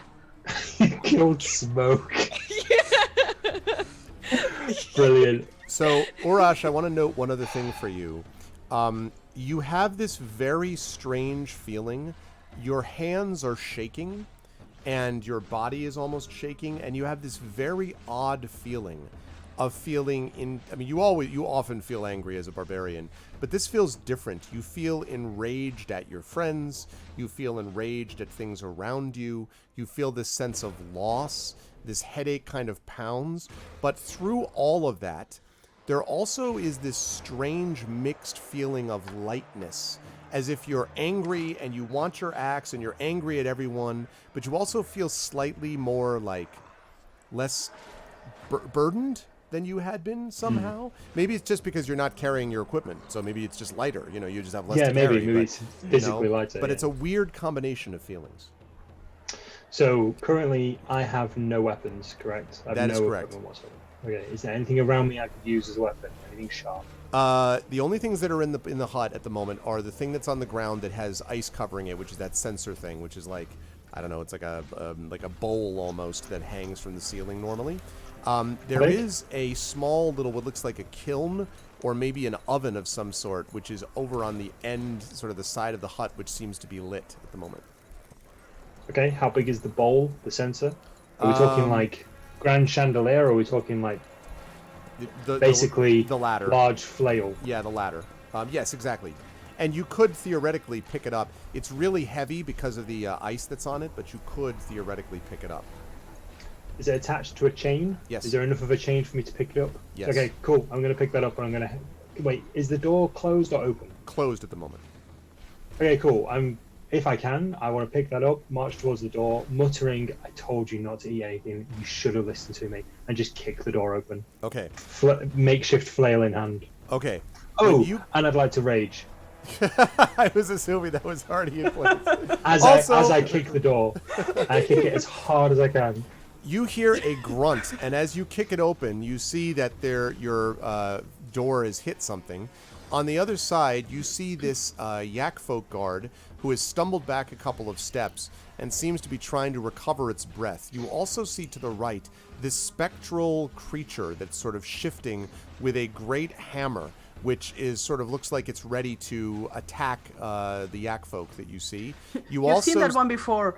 Yeah. Okay, cool. I was just like, yep, that's great. That's cool. Got yep. That. And then guy. you see a bunch of these other yak folk basically charging towards the hut, and you hear bong, bong, coming from the hut. Okay. Also, the hut's on fire. Have I mentioned that? I'm going to guess I'm about the same position as Greta right now, doorway-ish. Yeah, roughly speaking, yes. She could let you pass by.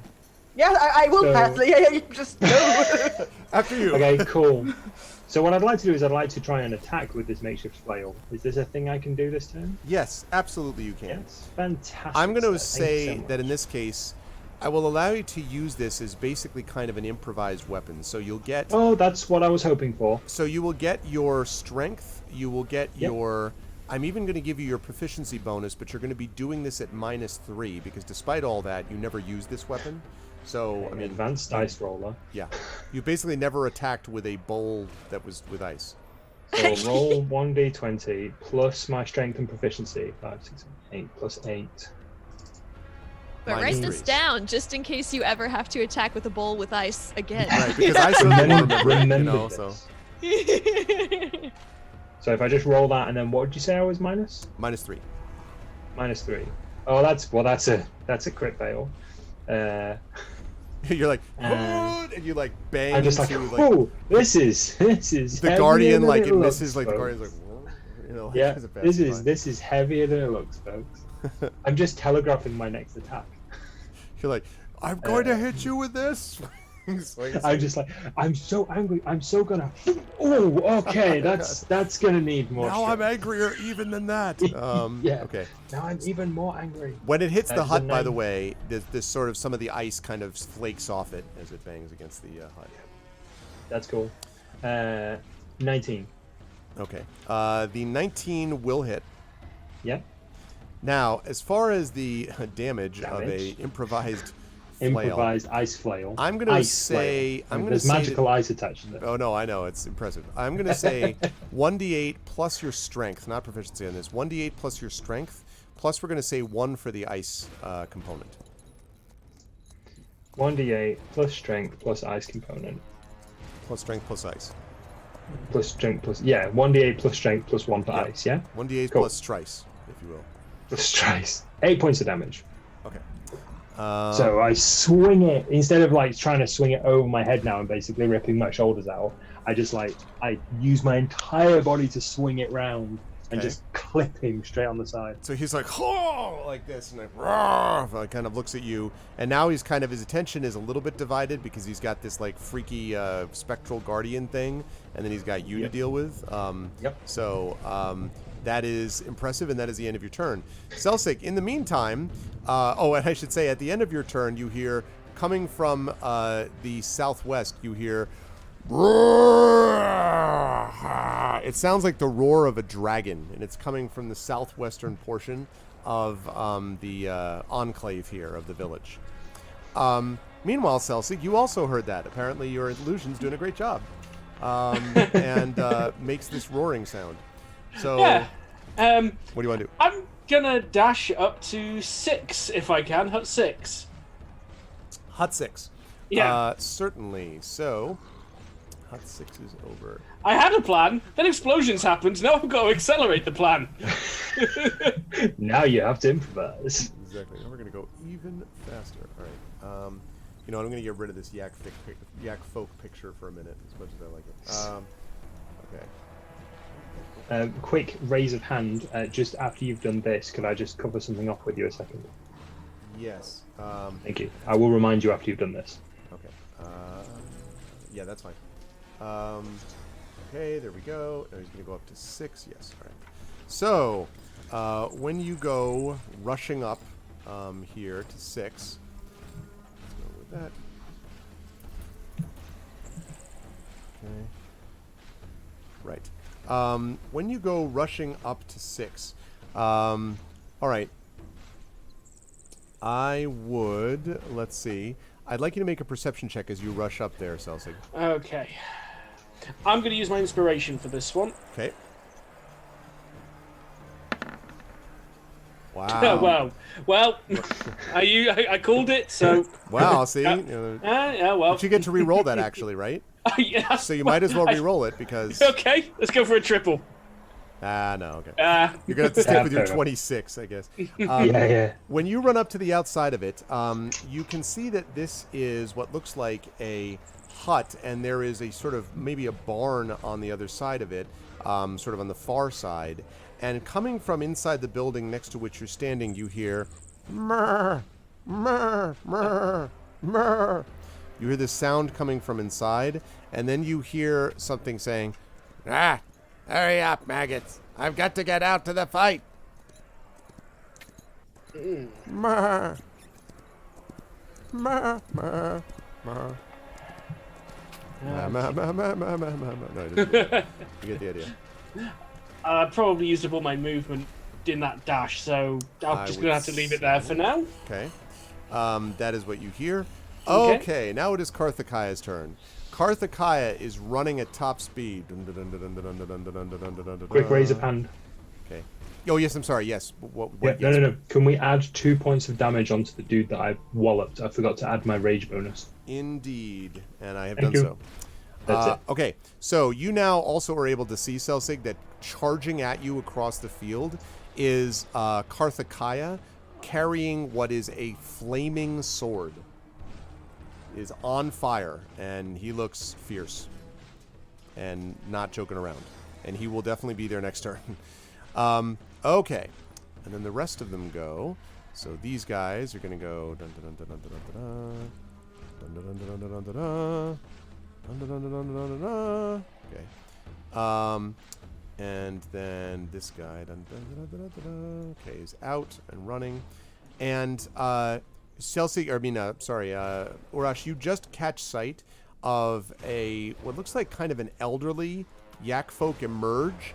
And actually, I guess you can see this too, Celsig, and kind of staggers forward. He looks very old. He has white hair kind of flowing down his back. And he's sort of staggering sort of towards the fight. Some old yak folk that was inside there. You still do hear inside the building them. You still hear that from inside, but this guy just emerged and is charging towards them.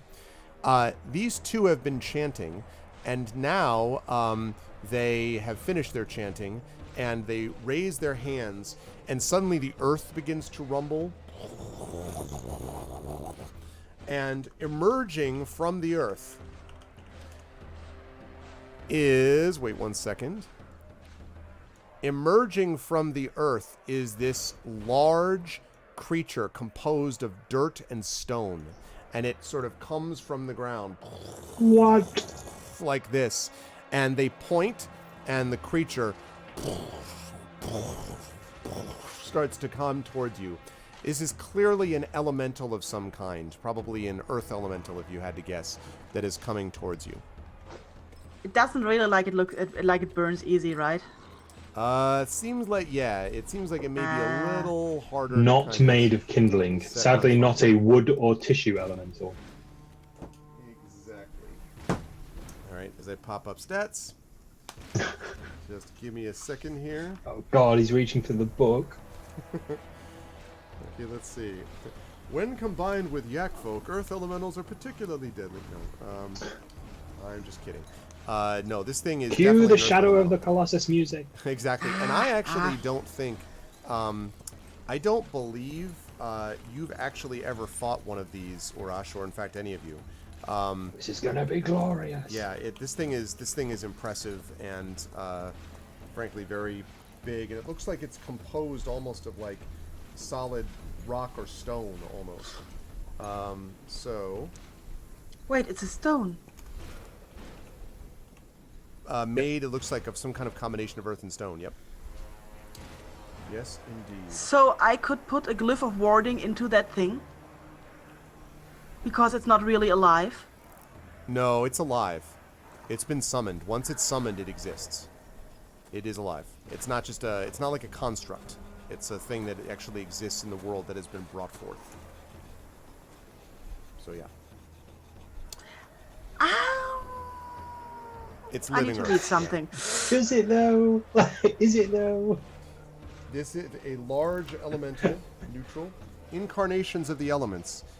They are on their own planes of existence, little more than animated energy, but when they are summoned by spellcasters, they are made of living elements bound and shaped, and are living creatures when they arrive on our plane. Quote unquote. So yes. Okay. Is it big enough that maybe his back or front could be described as a surface? I mean, probably. Yeah, I would say that probably they have a surface in the front or in the back. Probably. Okay. Yeah, I would say so. That was entirely too gleeful. I wonder if I could put if I could get like on its back or something and write the glyph of warding on it, maybe it could explode. That's what I'm wondering. Interesting. We will. I will see. I look forward to this Pokemon-esque attempt in just a moment. That's what Pokemon do, but I've never played a game, but this sounds awesome. Well, you have to catch it first. I mean, I guess technically, but yeah. Okay. So yes, so this thing is coming towards you. That's what these two have done, and I think that's the. Oh yes, no, and then this one gets to go. He actually gets to attack. This one down here. Okay. He's got a lot of things to swing at. He's going to swing at you, Urash, since you are in front of him and screaming loudly at him with his flail. So he is going to switch to yet another book because I have too many of them. he is going to swing at you with his greatsword. And he will make 2 attacks. The first is a 22. Second is a 13. That will hit me. That will not hit.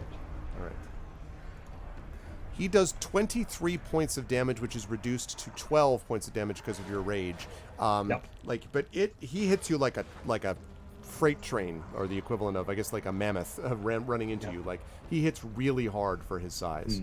Sort of... Well, he is pretty massive as well, isn't he? He is massive, but it's even more than that. It feels almost like his blow is supernaturally guided. It's you fought... I mean, this guy hit about as hard as the frost giant you fought, which is...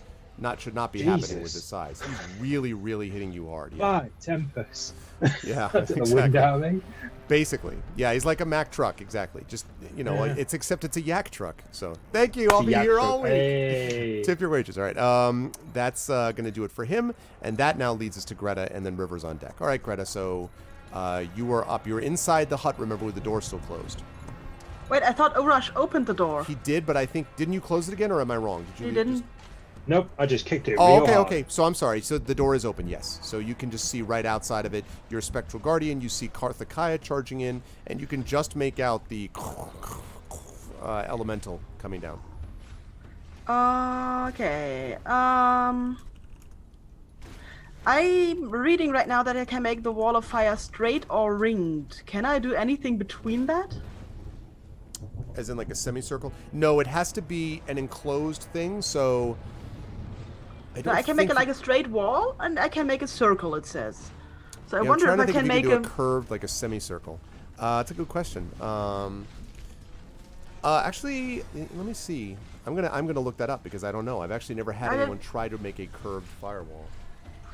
I just don't want to set more things on. I do want to set more things on fire, but I'd like to in a very tactical, new way. Elegant way. Yeah. Yes. I put this up in Google and I get fire safety of buildings and do-it-yourself curved seat wall and fire pit. No, this is not. That's a yes. That's a yes. That's not. You forgot to put D&D. Yeah. That's also That's like if you go. okay. It's very important to always put the game in front. Also, if you have questions about Crusader Kings, because sometimes you get answers you didn't want to know about Yeah, it's people. just you don't definitely. Let's see. So okay, you can make the wall to 60 feet, 20 feet high, 1 feet thick, or a ringed Or wall circle. up to 20 feet. Yeah, you know why? No, because wall of stone apparently you can shape in different ways, and it distinguishes that. So that would make me feel that wall of fire is not controllable that same way. Okay, let's see. So it's 60 feet long, so that would be 6 squares. Yep. 5, yeah. That actually Yep, works. I just saw it confirmed. It's not shapeable. Yep. Confirmed by D&D Reddit.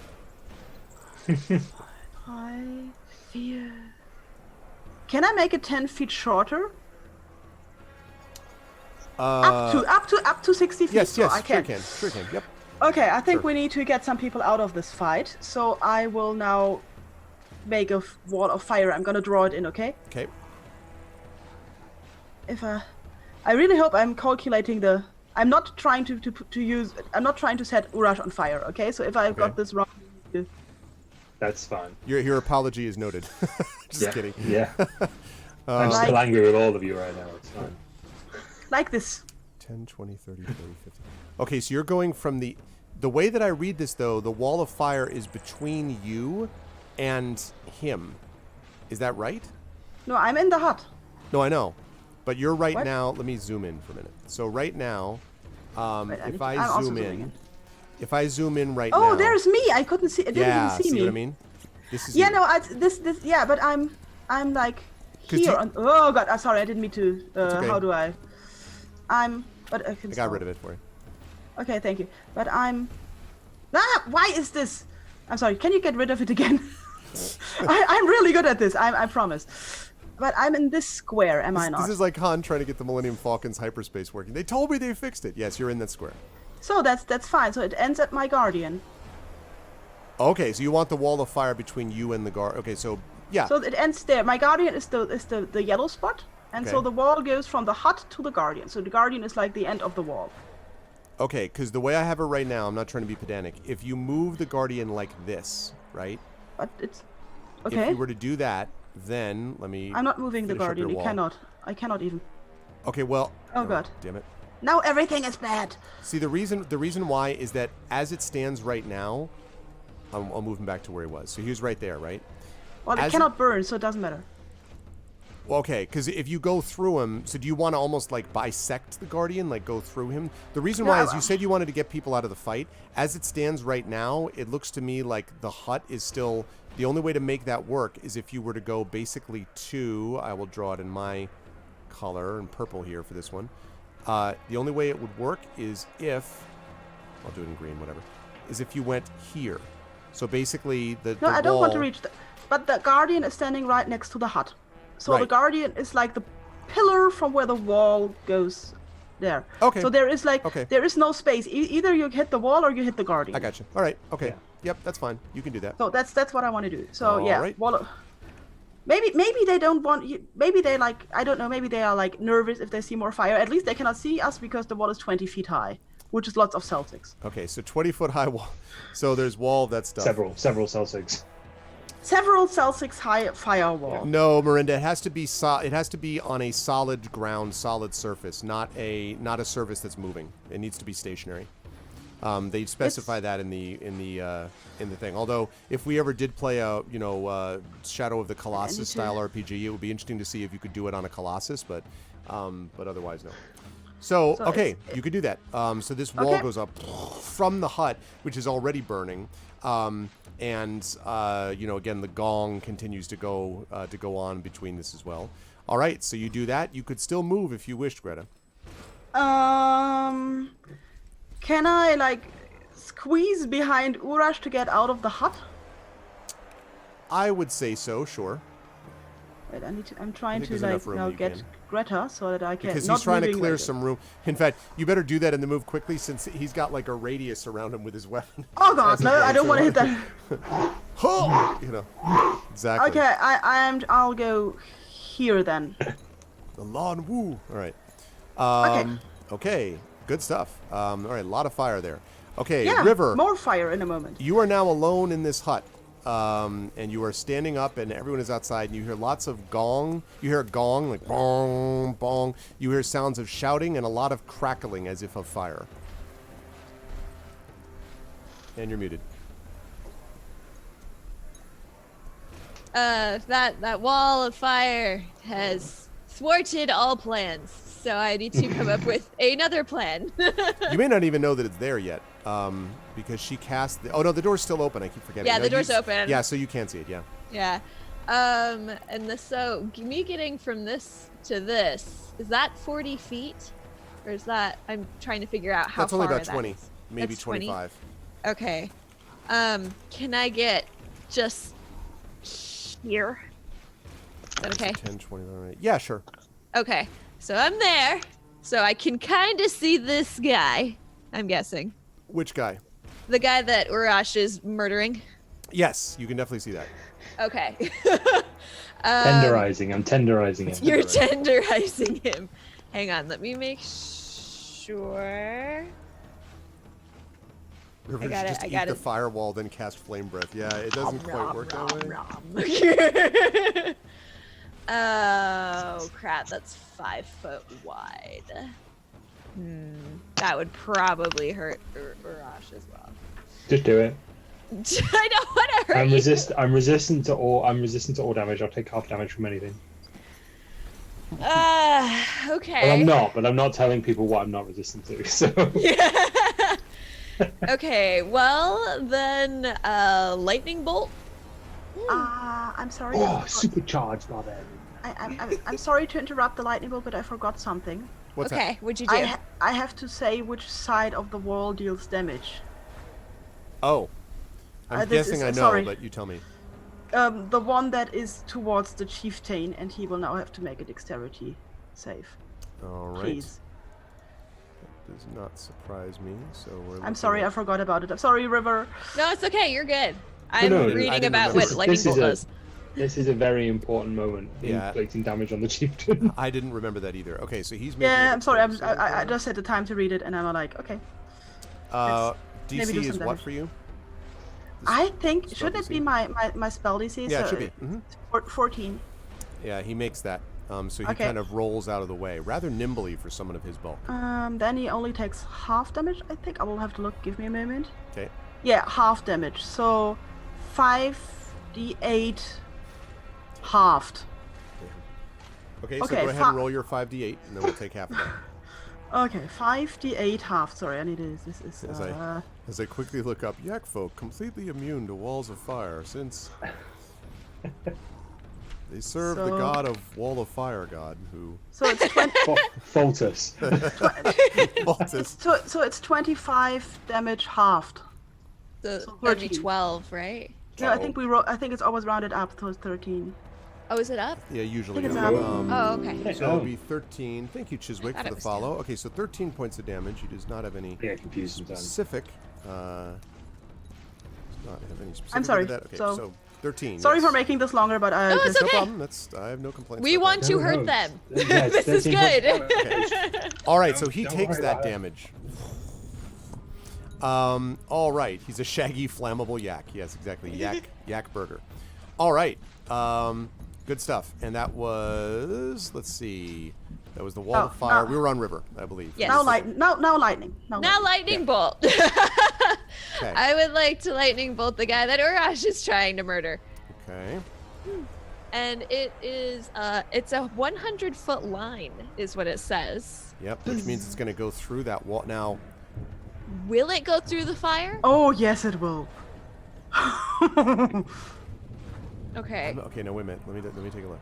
Yeah. You slide this way. I really want this to work. It's why I I'm know. doing it I was this actually way. just thinking maybe I should 10, move. 20. this I love Bill's way. positioning you in such a point. It's just like, how can we railgun this? Right? I think actually, if I read this right, you would go through the flame wall, hit the thing, and then hit the elemental behind it. Because I think Yeah. it's 100 feet, so it would go that way. Yeah. Yeah. Well, if the DM suggested it, That's what I thought. Yeah. So It's gonna. You're gonna be close to. You know what I'm gonna do? I will allow this, but because of the closeness of Urash, I'm gonna say that he's got to make a dexterity saving throw to get out of the way, Okay. to avoid it. But other than that, yeah, this is kind of railgun territory. So. okay. Well, quick stupid so question: do Sure. I Yeah. see River casting this? No, you're occupied with this thing. Dang it! and I can't like yell to tell him. You like, could, get out but of he's the not way. going to react fast enough. Duck, No, right? yeah. I mean, like it's. yeah, You know, exactly. Fire in the hole. It's a second, right? So. Right. So I'll just yell like ah. And then let's see. It's dex saving throw. Each creature in line must take a dex saving throw, and Okay. they need to beat 15. All right, dex saving throw. Let's start with the guy. This guy has been attacked by a spectral guardian, a massive barbarian with a sensor flail, and then like a lightning bolt. This guy's like, "What is my life? Like, what is this?" What did I do? This is minimum wage, man. Right. I mean, like, seriously, like, what am I? I need hazard pay. All right. I So, didn't sign up for this. what's the DC? Did you say? I'm sorry. 15. Okay. Damn, that's Okay. a high This DC. guy's definitely not going to make it. Let's see if Karthakaya makes it. Oh wow, he crit makes it. This dude is like rolling left and right. Oh, I just don't make it. Just. But he still takes half damage, doesn't he? Yeah, he and does. the elemental is also going to make it. So Okay. good rolls from them, but the main guy in front of you does not. Okay. And of course, so- Urash needs to make that saving throw too. Oh, you did. Yeah, I got 14. I didn't make it. Okay. Okay, so that's 27 or half, whatever. Okay, Yeah, so 27. 27. So he gets half anyway. Urash does, right? So you take 13 Yeah. of that. Yeah. No, Sounds we said right. 14 because 27. Oh, 14. Yeah, sorry. No. So 14. Round up. So that's 53, 30, 49. So you're at 49. Okay. And this guy's going to take all of that. You said 27? Yeah. All right. Okay, that hurt him a lot. He's like singed and like he's not dead, but that hurt him a lot. Not dead yet. Okay. Feeling better. Okay, see you, Gabriel. All right, now Karthakaya makes the dodge, and so he is only going to take that much. Okay, and now the elemental. All right. So he is going to take that. Yes. So actually, I guess none of you can see what he does, so you won't see what he does because it's through the firewall. So you don't see it. You just have to hope, see what happens. All right. He takes that. All right. Good stuff. Okay. That was effective. All right. And then you had to do that because you moved that far, so you're going to have to stay where you are, River. Yep. Good stuff, River. All right. Back up to the top. Urash is up. Urash, there's a lot going on. Yeah, I feel singed, weirdly empowered and recharged. Like, I feel good right now. Yeah. Like, I feel every now and then I have a bit of a twitch, but I'm okay. Yeah. Swing straight at the guy in front of me. Now, the guy in front of me, like, did he take the full brunt of that lightning bolt, or did he, like, dodge out? Oh, no, he took all of it. The guy in front of you is the only one who missed the saving throw. Okay, cool. Yeah, we'll focus fire on that chap. Okay. So, focus fire. I've already forgotten what you said my roll would be. I really should have written that down. So it's just going to be a base melee attack. So strength plus proficiency -3 because the weapon is not something you would normally use. Also, the ice is no longer on it because you've been waving it around and there's a bunch of fire nearby, so there is no more ice on this That's thing. fine. So it's just strength proficiency -3. Now, whilst I'm doing this, is there anything around me? Has the guy dropped anything sharp and pointy by any chance? No, other than what he's carrying in his hand and fighting you with. All right, let's swing this. 12. 12 is not going to hit. Swing again. 14. 14 is, I think, going to hit, but hang on a second. 14 will hit, yes. Will hit. Excellent stuff. Oh, you know what? Please I take it remind back. me. The 12 also hit. I'm sorry. Their AC is Oh, lower than I thank thought. God. My bad. Sorry. My bad. Okay, cool. So, damage, you said D8 plus strength, so we're not adding the 1 for ice. Right, now. exactly. So, strength plus my 2 for raging, yes? Yes. Cool. So, such a good idea. so a total of 13 points of damage. So just proper, basically just, I'm like what are the goblin doom divers? I'm like a doom diver, basically. I'm just swinging around with this sensor, just flank. So you slam into him, and he is very hurt. He's not dead still, but he looks very, very hurt now. Oh, he's and he's kind of, he still looks like trying to hold his sword, but he's breathing heavily. There's blood down his matted fur. Okay, and you're going to stay where you are, I assume, Marash, because you got a big firewall to your right and a river to your left. Yeah, pretty much. I feel safe right now. I feel in a very I feel comfortable safe. position. I feel happy. Yeah. I think I'll go for a I feel walk. quite warm, quite safe. I've got a guardian at my back. I've got friends at my side. I've got an enemy in front of me. What more can a half-orc ask for? Exactly. Remember, give a man a fire, you can keep him warm. Set a man on fire, and you can keep him warm for Heavy the rest of his warm life. for the rest of his life. Okay. So that is going to lead us up to the elemental. So the elemental comes through and literally just goes running through the wall. Now, it's going to take damage as it goes through, and it does so. How much damage does it normally take? You're muted again. I learned this. It's 5d8. Okay. Every time it just goes through the wall or is near the wall? No, now that's on the other side of the wall. It doesn't take any damage anymore. But when it first crosses through. Okay. Yes. So go ahead and roll the 5d8 for me, please. Just let me check but I'm pretty sure I'm right on this because I just read about firewalls like a lot. The wall last, the wall appears, the wall one side selected, inside the wall. Yeah, it just crosses over when it enters the wall for the first time. Okay, yep, so that is right. So it's 5d8. Okay. Oh, you know what? I take this back. I'm sorry. No, that's 31 damage here. It says 31 damage. I know. I'm sorry. I'm going to take advantage of my own chance to redo this because I realized the way that it would cross over. So I apologize. That was an awesome damage roll, but it's not going to matter. He actually, because of his ability as an earth elemental, burrows into the ground, underneath the ground, and goes under the wall and comes up on the other side. Elementals are capable of doing that. In fact, Mike might remember that from the Infinity Beyond campaign where Trent's character used to do that all the time. That's very true. So he burrows in and underneath it, so he does not get hit this second time. Sorry, but he is super a badass. useful if it's on your side. Yes. Super useful. Not so much when he's been summoned. Oh, no. You know, by the way, Greta, as you see this thing emerge, that elementals like this can only be summoned by creatures of great power, which means that they are pretty high-level spellcaster or priest types that you're dealing with that cast that. Yeah, but maybe they still like their village and will do something about that instead of fighting us. That's a good point. Okay. So, yeah, but it doesn't flow all the way into the ground, Likey. It's on the top, so... okay, so underneath and up the other side. That's as far as it can get, though. Let's see if it can do a... It can not do a ranged attack. Yeah, so it did what we call an earth glide right there. But... Oh! On that lightning bolt, River, what was the nature of the damage that it was doing? What does the lightning bolt do? Is it thunder damage by chance? It says lightning damage. That's just what it says is just lightning damage on a fail save. Not thunder damage. Okay. All right. But it does ignite flammable objects in the area.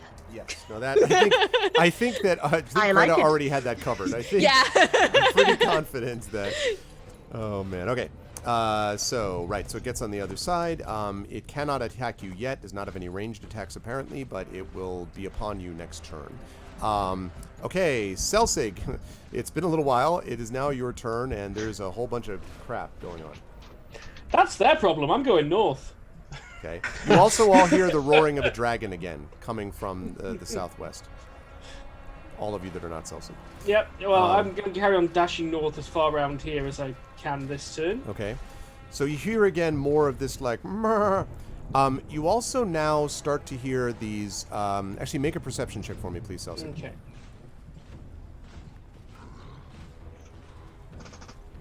Because literally going any other direction than north, I get cut down within a turn. Yeah. The second they spot me, I am dead. Okay, so you hear, with a 12, some cries and shouts coming, but they're not coming from the north.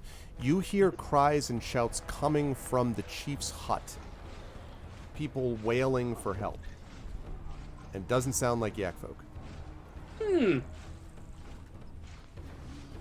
Oh, it sounds like someone may have set fire to slaves.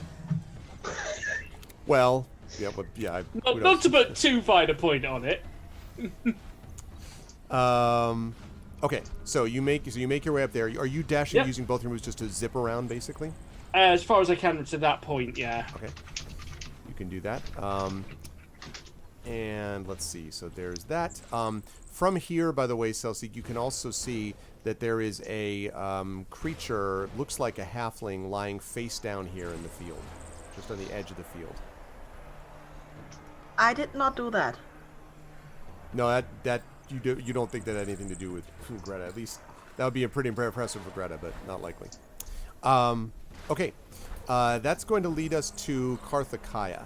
Now, how's Karthakaya going to handle this? Will he take the damage? Now, since he sees this creature here, what he's going to do or will he... Yeah. So, he is going to slide out of the way of the wall, come down and attack this spectral guardian. So... we have got a...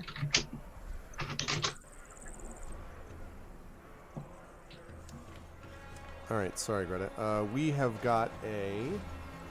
that is a 25 and a 24 to hit the Guardian. The Guardian cannot be hit. What? The Guardian can still not. Oh, so it's only when it does damage. Man. Okay. Well, then it... But that's fine. So, like, now he gets to hit back. It passes through it. That's what he wanted to do. He was not going to know that. So he seems very angry that happened. But it's still an occupied square, so that's something. Yes. Oh, Wang.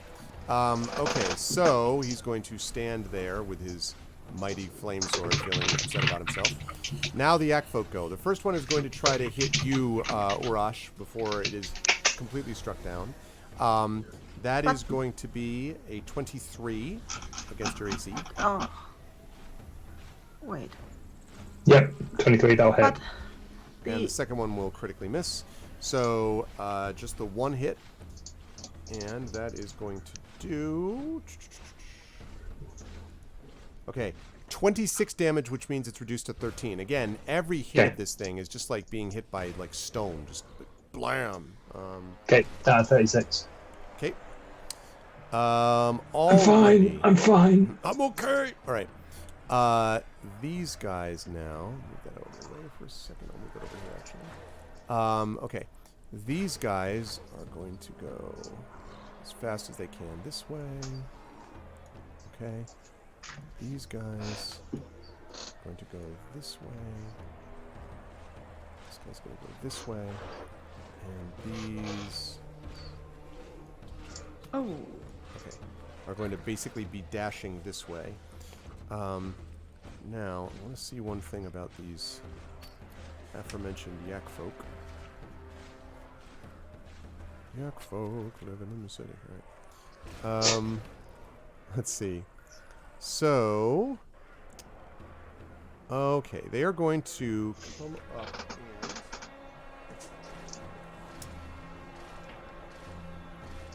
So you actually can't see this happening, Greta, but you can hear the sound of someone... Can I make it down there, actually? They may not be able to make it down there yet, so maybe they don't do that. Okay. I'm not going to do that. Oh! Maybe they will do that. Okay. So yes, what they will do instead is... Okay. Does your... I need your Spectral Guardian. Is your Spectral Guardian... Actually, is your Spectral Guardian, Greta, a creature?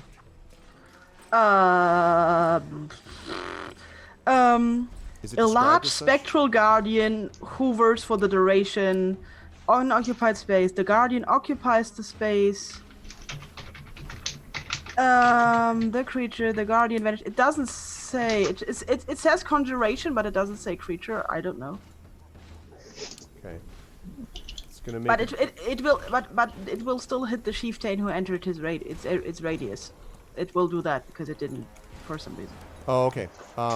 Sure, I will. So that's fine. I'll have that in a minute. Is it? And it. Okay, 5e. Where did you see this Spectral Guardian thing in the? Guardian of Faith. It is. Oh, Guardian of Faith. I keep calling it a Spectral Guardian. Okay. Yeah, it is a it says in the description a large Spectral Guardian, but the spell is called Guardian of Faith. Occupies that space. Guardian vanishes. Indistinct. Blah blah blah blah. Creature takes 20 radiant. The reason this is important is because what these creatures did. You go ahead and roll your damage in the meantime while I'm figuring this out. There is no. It takes 20 damage if it doesn't do the save, and there's no rolling. If there's no rolling, what do you mean? It just says deals 20 damage. Oh, it just does.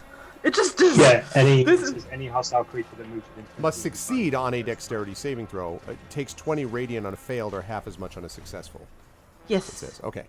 So he did make his save, but he is going to take damage, so he will take 10 damage instead of 20. All right. He did not like that at all.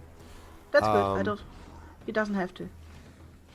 Okay, let's see. see. Wow, this thing doesn't die, does it? It just vanishes. I was just having a quick look at it myself. It just vanishes when it's dealt a total of, like, so much damage. What? Yeah, the Guardian. Your Guardian, yeah, your Guardian. Yeah, your Guardian. It vanishes only when it's dealt a total amount of damage. That's an amazing spell. Yeah. So, okay, so I think it's not a creature, so they're not going to do what they said. Okay, so they're just going to continue to move towards the chief. Sorry about that. They were considering the possibility of doing something powerful, but I don't think it would affect this thing. So, so to be clear, it has now hit the chief. It's dealt... I could be mean and say that it's dealt 20 and it's only half down to 10, but I won't do that. So it's done 10 damage so far to the chief, and then it did also 10 damage to the yak folk, right? To the yak folk warrior, so it's done 20 damage, and then it disappears, you said, at 50? If I'm 60. Not at 60, okay. All right. Still 40. It's really like tower defense. It shoots for 60 damage and then it's done. Yeah, no, I dig gone. it. It's cool. I dig it. Okay. Yeah, I didn't remember the Guardian of Faith last time, Coven. It's possible. It's one of those really cool things that I don't see very much. Okay, cool. So that was those guys. They come charging in. They're not all quite there yet, but they will be soon. Okay, and these guys will be with you in a turn. All right, so one turn later, Greta, these people are going to be on you. As they move from there. Yes, okay. All right, so that's going to lead us to Greta. You are up now. Yeah, I'm just figuring out the reach of one of my spells within 30 feet of me. Okay, that's not really a lot. Who is within 30? But I still could move, right? Sure. Are the two Yak folk and the elemental, are they within 30 feet of me? The Yak folk is the first one. The second Mm-hmm. Yak folk is not, and the elemental is just outside of that. 10, 20, 30, about 40 feet away is the elemental. So let's see how much damage. That's not really enough. I mean, you could move forward 10 feet and fire off a Yeah, spell. the question is like, will I deal enough damage to survive moving forward to them? So that is the question. With the chieftain on the other side of the wall, does that count as full cover? Yeah, absolutely, because you can't even see him at the moment. In addition, Okay. you were also behind River, Urash, and a Guardian of Faith, plus the fire. Yeah, well, the guardian is a nice guy. That's not a problem. So, but I could do this twice, maybe. Oh man, That's Coven. The problem is, I still have the flaming sphere, but it's only 5 feet across, so it will not hit enough people.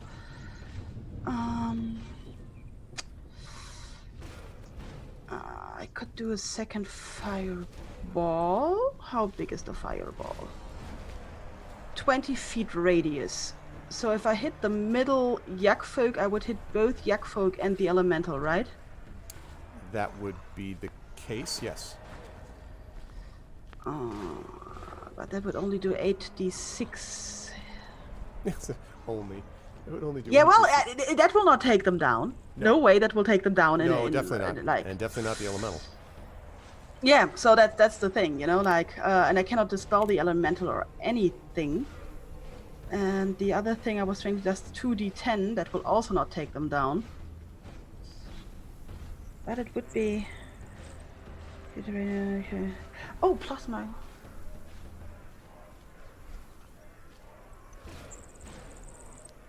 Okay. They also look very alive. So that will also not help. Yes, they're not undead. Yeah, Although well, I consider the possibility of undead Yak folk. maybe later. Those are their cousins called Yuck folk. Hey. Why? When I was drinking water, did you make that pun? I'm here to help. I didn't get it. Okay, I will do the fireball because I think that's the better option. So I'm gonna shoot the fireball on the middle Yak folk Okay. for 8d6 fire damage, and then same thing with all the things like saving throws and stuff like that. Okay, and they have dexterity, yes, that they have to make? Yeah, yep, it's the same thing. Dexterity against 14. Otherwise, 8d6. Okay, the Which middle I guy have to will put make it. in. The one on the left will not, and the elemental will not make it either. So So 24 for everyone who did not make it, and 12 for the one who made it. all right, so 6. That should do at least a little bit of damage. 12 is 8. Okay. And okay. 24, so it's going to be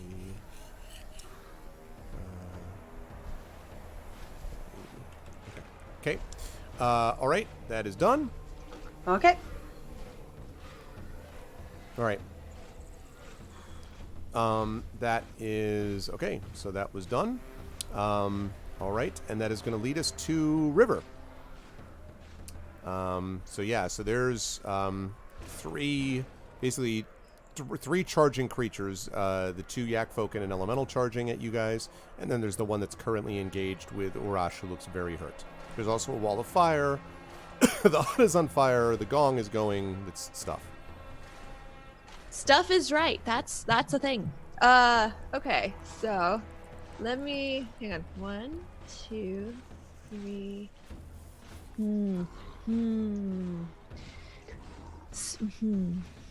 I have Sleet Storm. It's a 40-foot radius. Can I get all three? The elemental and the two guys next to him. 40-foot radius, 10, 20. Yes. Okay. Yep. Then that is what we do. All right. That is a really good idea. Maybe the elemental will crack because we heated it and now you're cooling it down really quickly. That'd be nice. Okay, That would be let's really see. nice. So 40 feet would be 10, 20. Let's see. So that would be if we do like. Did I do that even close to right? It's a little. Yeah. It's a little much, but it's about right. Yeah. Okay. All right. So the sleet storm comes down. Okay. What do they have to do save wise? Let's see. Ground is covered in ice, making it difficult terrain. Creature enters the spell, blah, blah, blah. Must make a dex saving throw. On a failed save, it falls prone. Okay. Is that when they enter it or when it first appears? Does it say? It doesn't say. When a creature enters the spell's area for the first time on a turn or it starts its turn there. Okay, all right. So next turn it'll have to do this. So we'll keep that in mind. Okay. What about damage that it takes, though? Is there any damage or no? It doesn't say. Probably Ice Storm would do that, right? Yeah. Yes. Okay. Which I've already used, and Yes. someone didn't have a nap. Yes, I know. You were too busy having false naps. I fake know. naps, drug-induced naps. Where are you going to move, if anywhere, River? I am going to just like back up against this wall fence. Okay, this fence wall? with the sharpened tops. Yes. Yes. Okay. That's it. Okay. So let's see. That takes care of you. That brings us back up to Urash. The gong continues to go. Urash, you can now also hear screams and shouts coming from that central hut as well. Okay. I'm a little preoccupied with trying to cave the face in of the yak folk man who's in front of me. Okay. So the screams will have to wait. He's very hurt. And if I remember this correctly, it is. Oops. Oh wait, hang on. Re-roll my last rolls. It's probably that one. Oh wait, no, I don't think it is that one. It might be that one. Was it just D20 plus my strength? Plus proficiency. Plus so strength plus proficiency -3. -3. Oh yeah, so that is. So it basically cancels on my proficiency. So yeah, so 18. Okay. 18 to hit. 18 will hit. Excellent. And we will do. So it is going to be plus. The D8 plus strength plus rage. Right. Thank you. D8 plus strength plus rage. Thwack for a 9. Okay. How does he look? He looks extremely hurt. Like Okay. a stiff breeze would blow him over. Okay, cool. We'll do the same again then. Okay, so swing, roll to hit for 10. I don't think it's going to hit him. That is not going to hit, Damn. unfortunately. Okay. So he Well, dodges out of the I'm- way, barely. Yeah, barely. Cool. Out of interest, what equipment has this chap got on him? He's wearing leather armor of some kind, Yep. and he is carrying and using a great Pointy sword. stuff, specifically. Yeah, a Oh, great okay. sword. Basically, just a Okay. two-handed great sword that he wields with mighty strokes. As you know, since you've been on the other end of those strokes a couple times here. I have that sword. And I have that sword. He like breaks it over his Okay, knee and that's then me. punches you in the end. Damn it! Yeah. Okay, now the earth elemental is going to go. So, The Earth Elemental is going to...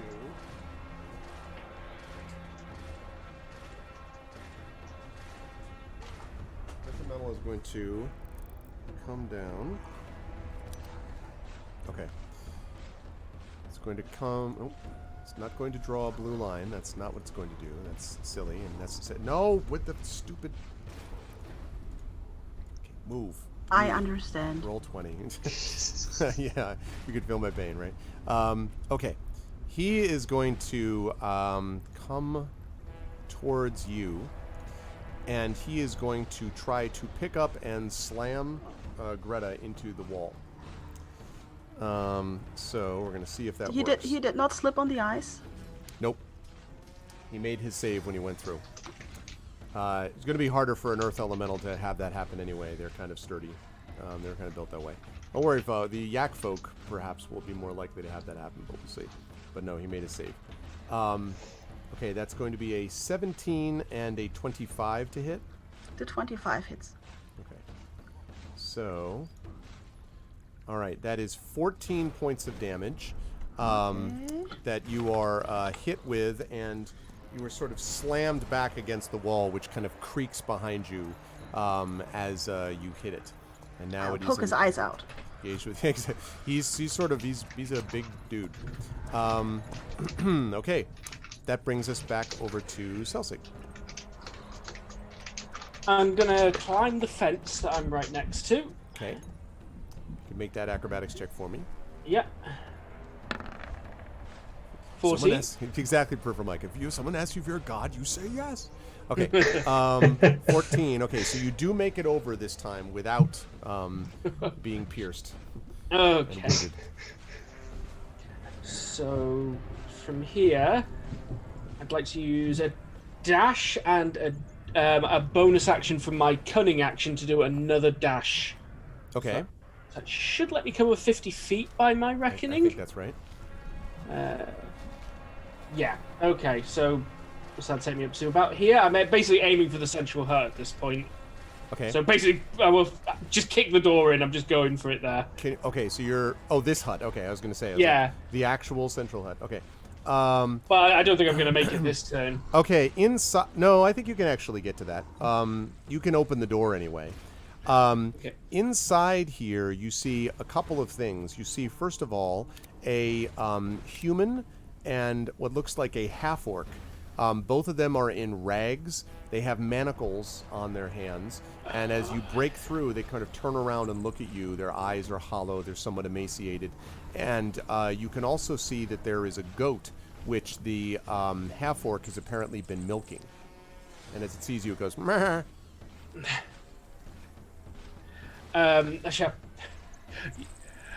So if you're in danger, I'll be back. And they just stare at you as you, you come in, they look at you, man, you get out again. Just pull right out. I'm here to help you. Oh my god. Okay. So so you're just right outside the hut now? Sorry, you just got muted or something. Sorry, yeah, just want to say just inside the hut. Just inside the hut. Got it. Yeah. Lovely. All right. Now the chieftain is going to go. So unhappy at his inability to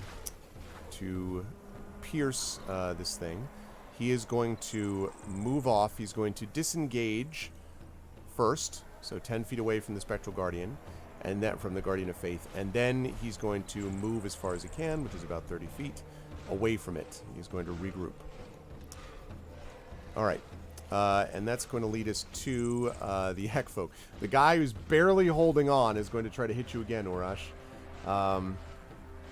He's a tryhard. He's convinced that he will finally, at some point, get you down. I appreciate this guy. I respect him. 19 and a 9. The 19 19 will and hit a 12, I beg your pardon. 19 and 12. The 19 will hit me. The 12 will not. Okay. Okay, he hits you for 22, which is reduced to 11. Again, just bam, bam, bam, every hit. Go. I have you at 25 right now, Mike, I believe? Yep, correct. 25 points. All right. And then these two are going to start inside the sleet storm. Let's see if they make their saves. The first one does not. The second one does. So this one slips and falls and goes to the ground comically. Let's see. We are talking... Where's my prone? There we go. Prone! No. Prone! There we go. All right. And then this one makes it. So he slips and slides but makes his way through. And he comes alongside and tries to bring his sword down in one swift motion towards you, Greta. And that is a 13 and a 10, which I don't think is going to... Nope, he does not hit me. It's maybe because like the element is still shaking me. I'm guessing, and also because he's in the middle of a sleet storm and his life has been weird in the last minute. Okay, so that takes care of that. And then those guys, rather. And then these guys are going to get through there. So, whoops, not you. You. All right. Let's see. This guy's going to make his way around here. And these guys are going to head over this way. Are they? No. They're going to head up this way. No, they're not. They're going to go down this way. I lied 7 times. Okay. I'm going to head this way to meet with him. All right. And you can hear some chanting or some such.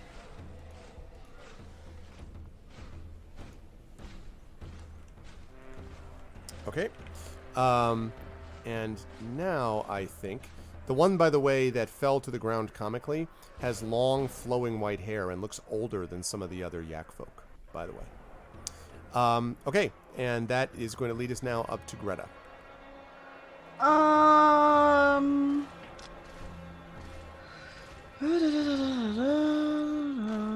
There's so many possibilities, but I need more damage. Okay, I think I'll go all out in this case with the Radiance of Dawn. I am 30 feet. Circle of me, every hostile creature Constitution saving throw, which might not be something the Yakfold can do. I don't know. And then it's 2d10 plus my cleric level on a failed throw of radiant damage. Okay, and you were doing this on which creature? I'm sorry. It's a 30 feet radius around me. Okay, and it's like, just enemies, not creatures, right? Because that would affect River. Hostile creature. Hostile creatures. Okay. So if River is not really if River is not really angry at me at this point. No, we're good. We're good. This is like a really good way to find out who are your friends. Exactly. Well, I mean, I'm annoyed, but I wouldn't say I'm hostile towards you. So it's 2d10 plus my cleric level, which should be 7 because I'm level 7, right? That is correct. Okay. Go ahead and make that roll. I will make that roll. This is something where I really like. This is the kind of spell where I cry out Falter's name. This kind of really cleric spell. Yeah, you do. 19. 19. Okay. Which is pretty. That's well. It's a little bit. That's pretty fine. good. I mean, yeah, I was wondering. I still have like inspiration, but I think this is. I should have said it before anyway. So, yeah. Okay. 19 damage, and if there was any magical darkness, there would not be magical darkness anymore. Okay, there is not any magical darkness in this case. So they're trying to. It's a DC 14 or 15 to beat your. 14 Constitution save. Okay. Let's see. Okay. The elemental's not going to make it. The yak folk might. Yak folk are like a. Yeah, actually, both the yak folk are going to make it, but the elemental will not. Well, then the yak folk still take 10, so that's... Oh, wait a minute. I take that back, actually. No, yeah, he's still not going to make it. He's got a very strong constitution, but still. Okay, so so he will take 19. What's the nature of the... what kind of damage, by the way? Radiant. Radiant damage. Right. Okay. So he will take that. All right. And they are going to take that damage.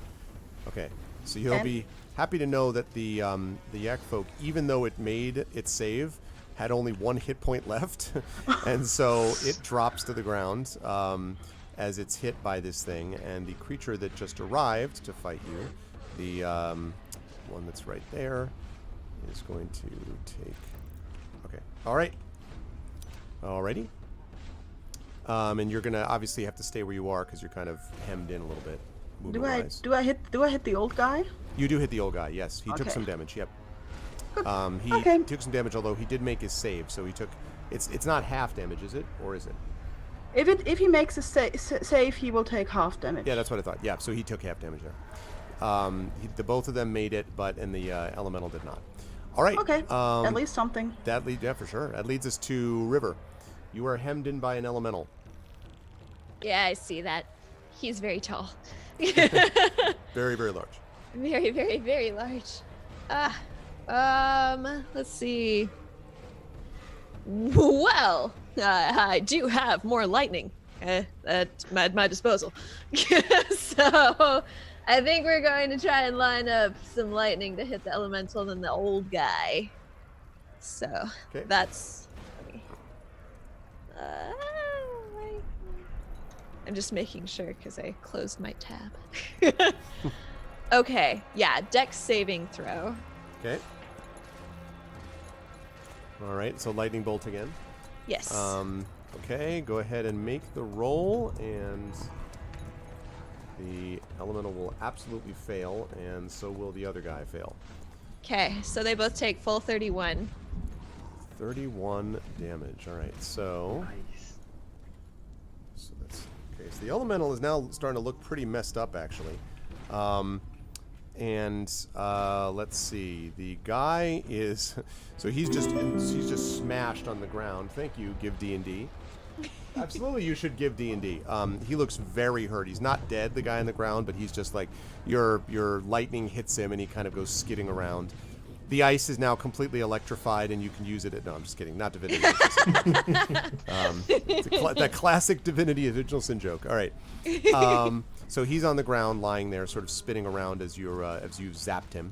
And now you really don't have a lot of room to maneuver. You could move up into the 1 square north of you, basically, if you want, but... Yeah, I don't think there's any utility to doing that, so I'll just stay where I am. Probably, yeah. Let's see. So there's that. Yeah, thank you, Give D&D, for the follow. All right. So you're going to stay where you are. That brings us back up to Urash. The person you were fighting is dead. You got an elemental right next to you, and a slippy, slidey, old yak folk guy in the ice. And cool. Yeah. Pick up the dead guy's sword. Okay. Drop the flail. Okay. Do I still get 2 attacks if I pick up a weapon? Yes, as long as you don't move.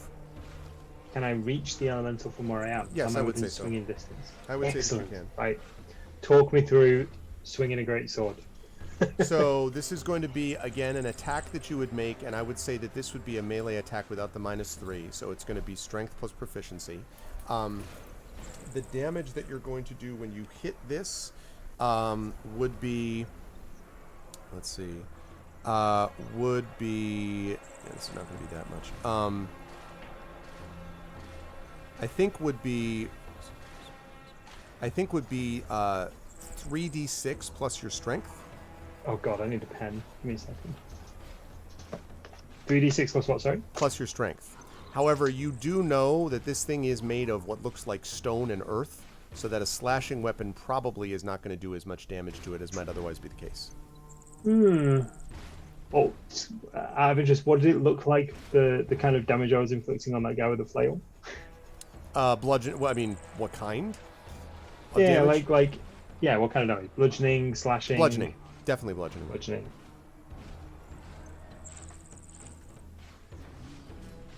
Are you trying to decide if you want to take the hit on attack, but so that you do bludgeoning damage as opposed to... Yeah, pretty much, yeah. Okay. I'll stick with the flail. Okay. I'm liking my my Goblin Doom Diver persona right now. He so may be resistant to the flail too. You don't know. I mean, and I'll give it a shot. Okay. The sword's near me, right? So. Right. That's true. Well, could I pick the sword up and like? You cannot I was dual just like- wield the sword and the flail. If that's No, look at that. I'm not the Lich King. I was wondering if I could pick the sword up and like keep it on me, and then attack twice with the flail. If you could pick the Just sword in up case and... I am moved, or so like kind of like sheath it or whatever. yeah, like pick it up, stick it on my back. That Sure, sort of I thing. think you can where probably do where that my because axe would be. Yeah, I was gonna say you can probably do that because you just put it where your axe would normally be. Yes. Okay, cool. Well, Yep. I'll do that, and then I'll go back to I'll swing with the flail. Flail away. First and foremost, let Okay. me just have a quick look at something.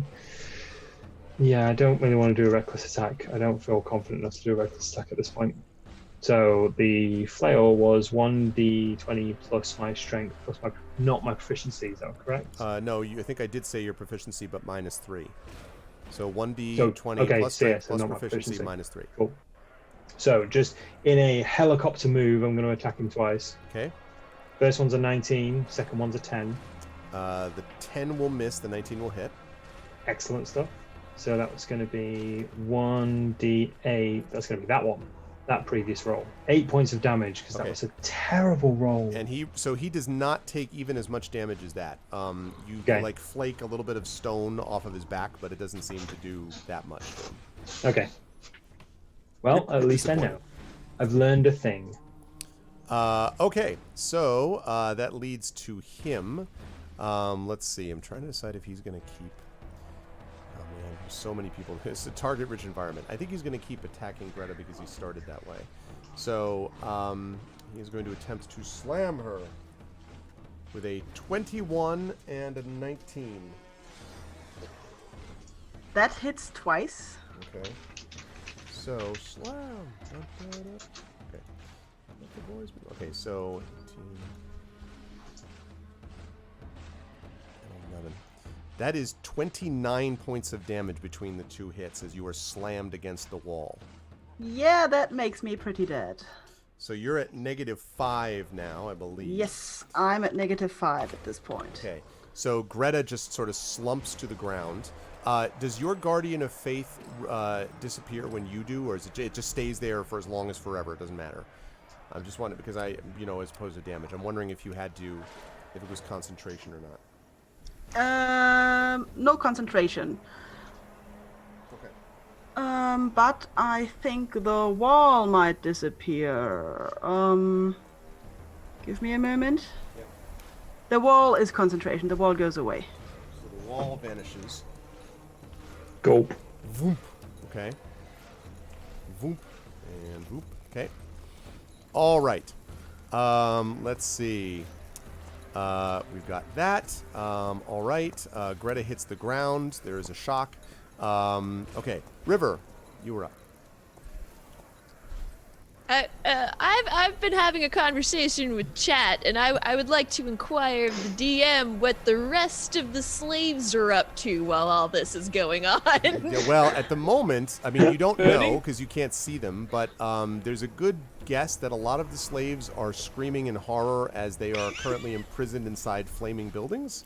And the ones that are not there... They're not several Wait. flaming buildings. It's There's one only one flaming flaming building. building. That's right. There's one flaming Far building. enough away. That's from one everything flaming else. building. The other That ones, sounds like though, it has most of the slaves. It depends on. It depends on. Yeah, there are some slaves in there.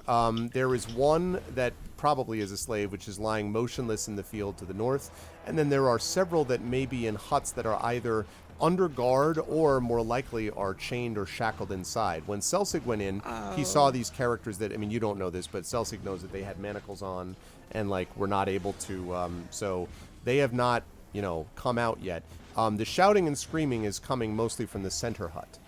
Okay, I wasn't sure if all guards were on us at this point, or if they were still under guard. So that's fine. That's fine.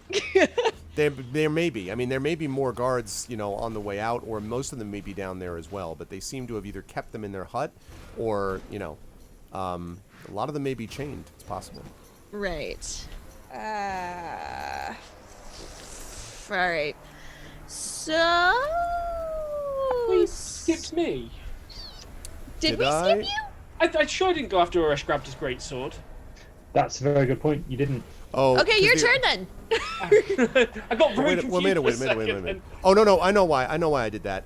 The reason I did that is because Greta got hurt, got injured, and so then I just jumped down the list to River. I'm sorry. It was the Earth Elemental hit Greta. My bad.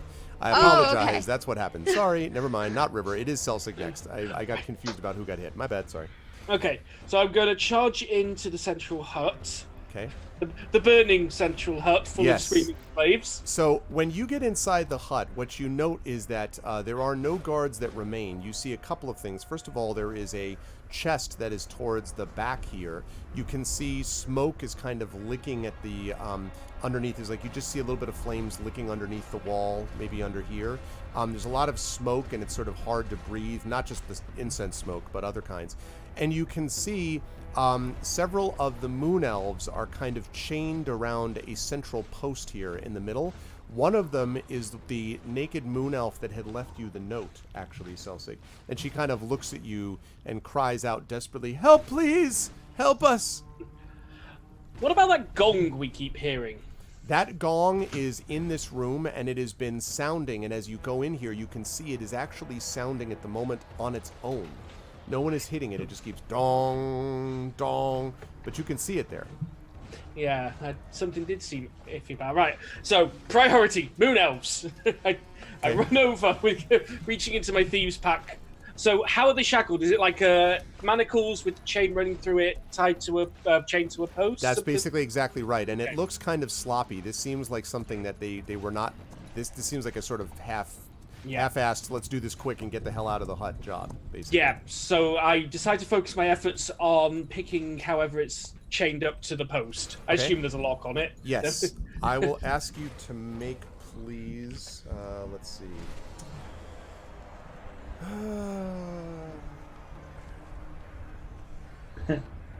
I'll ask you to make a dexterity check here, but you're going to be doing this, you're using your thieves' tools. I would say we'll do this at advantage, let's say. This is pretty lame, nice. this thing. Right, yeah, nice. And I do have proficiency in my thieves' tools, so... And there's a crit. Wow, so you just like touch the chain and it spring open, you know. Look. And they all sort of look at you, sort of, you know, with wide eyes, and then the moon elves stumble out of the hut, except for the one who sort of stops, and she sort of looks at you and smiles, and she says, "Come, now that you've released us, we might be able to help you."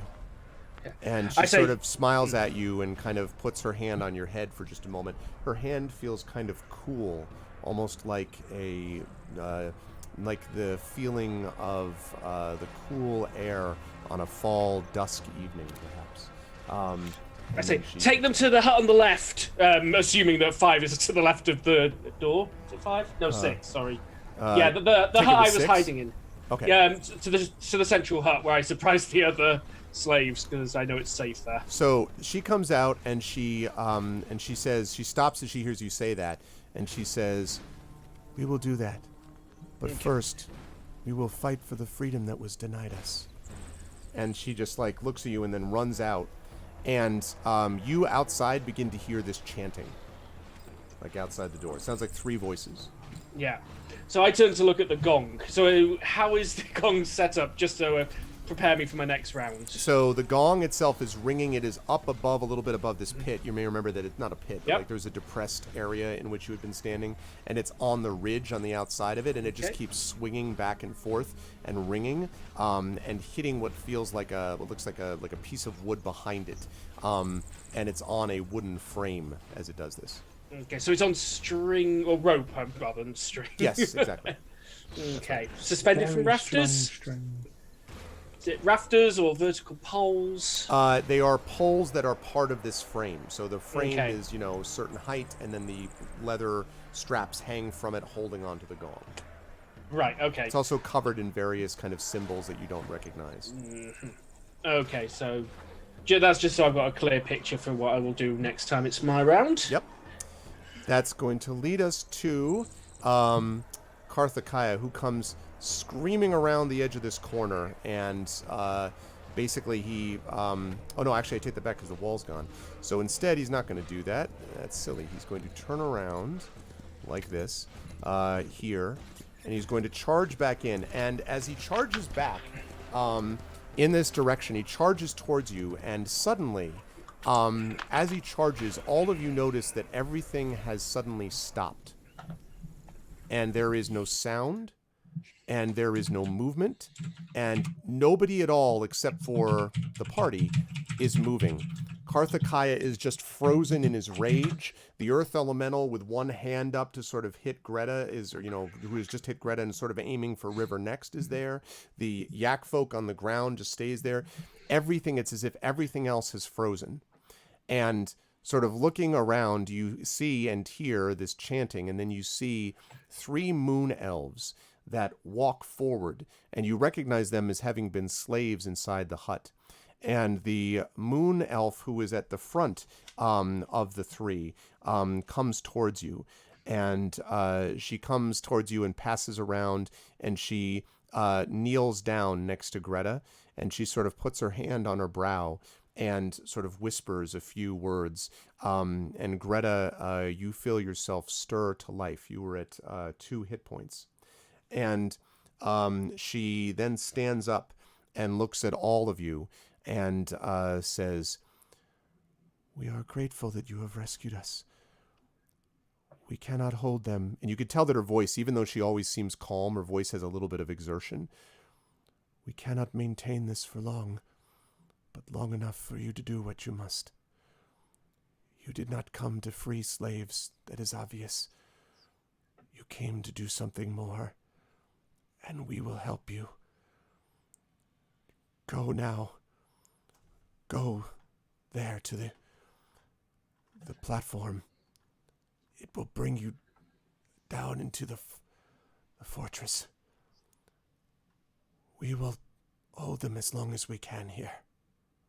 And you can see sweat kind of pouring down her features.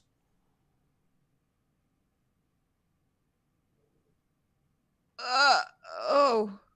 Okay. Is Pirate up? She is now. Oh, okay.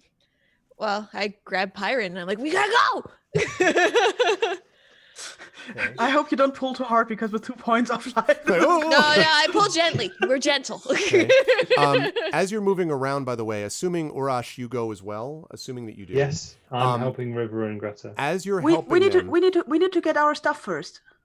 and she says, "It is in the hut. I left it with your friend there." And she points back to the central hut. Celsic is in the burning hut? She says, "Yes, he freed us." Oh, for Faldo's sake. And I run towards the hut. Okay. So all of you, as you run towards the hut and you pass by, Urash, you have this strange experience of going past Karthikeya and seeing that he's not actually frozen. His movements is just impossibly slow, as if he's been moved down to this, as his his sword hand is coming down, and the flames on the sword are just slowly moving, like to jump out of game, a lava lamp or something. And Can I steal his sword? You could try, but you'd have to stop moving them along if you wanted to. Yeah, it might not work out too well. So you come into the central hut and you see Celsig is running over to deal with this gong. And I should mention, by the way, the gong, I forgot to say that. I'm sorry, Celsig. The gong stopped too as soon as this other stuff happened. So and you can see it's also slightly moving. And your friends run into the hut.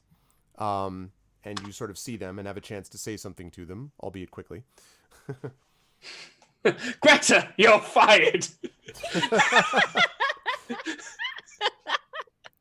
Yes, there was fire. That's true. The only thing you see in here besides what I described before is there is this chest that I mentioned before that is near the gong.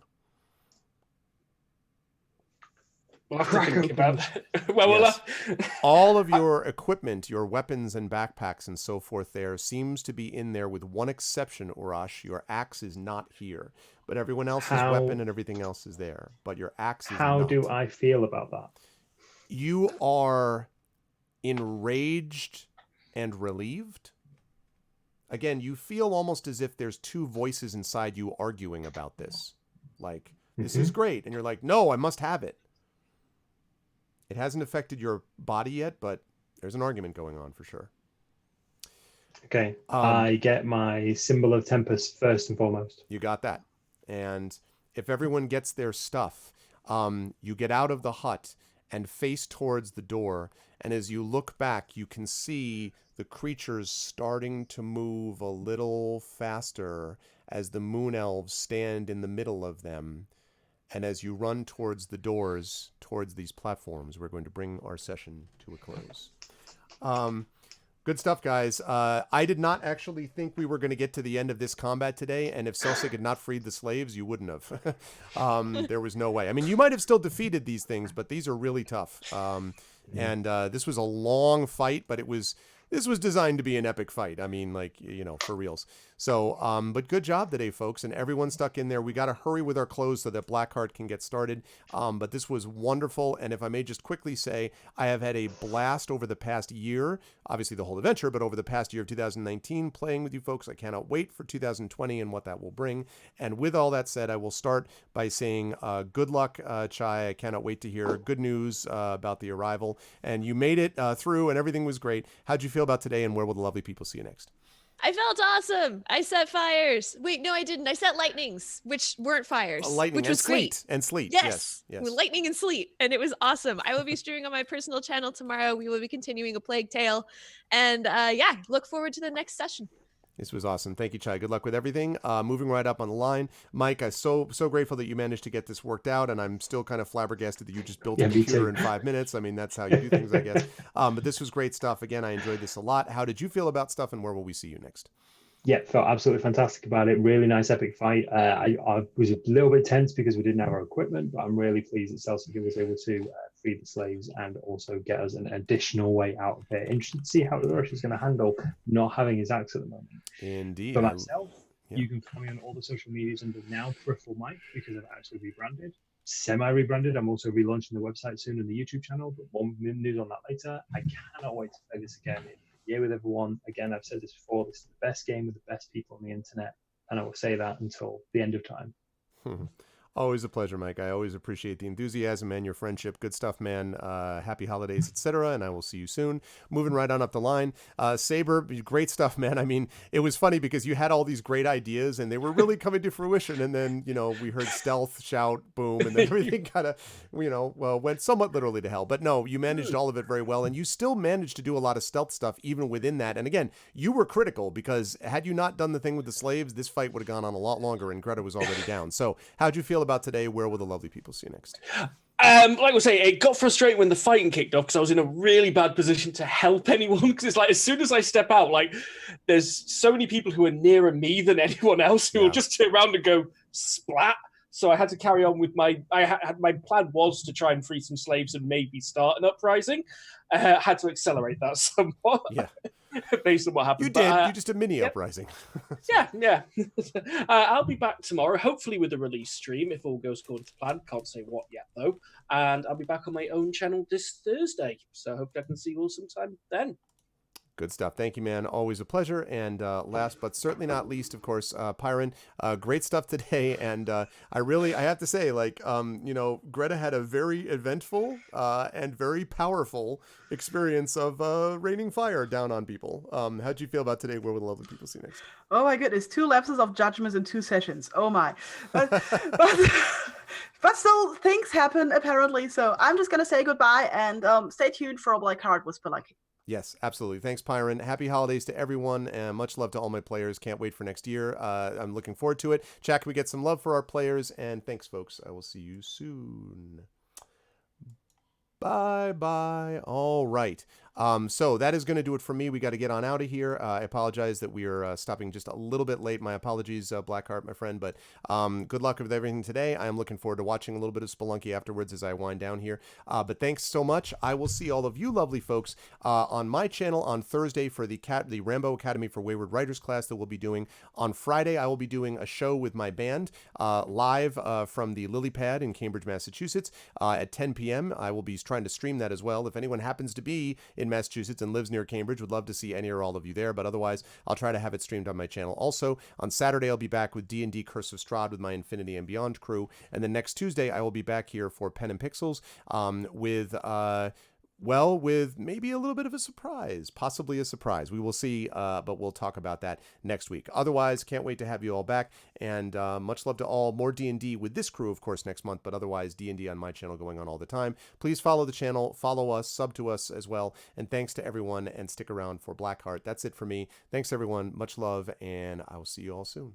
Bye for now.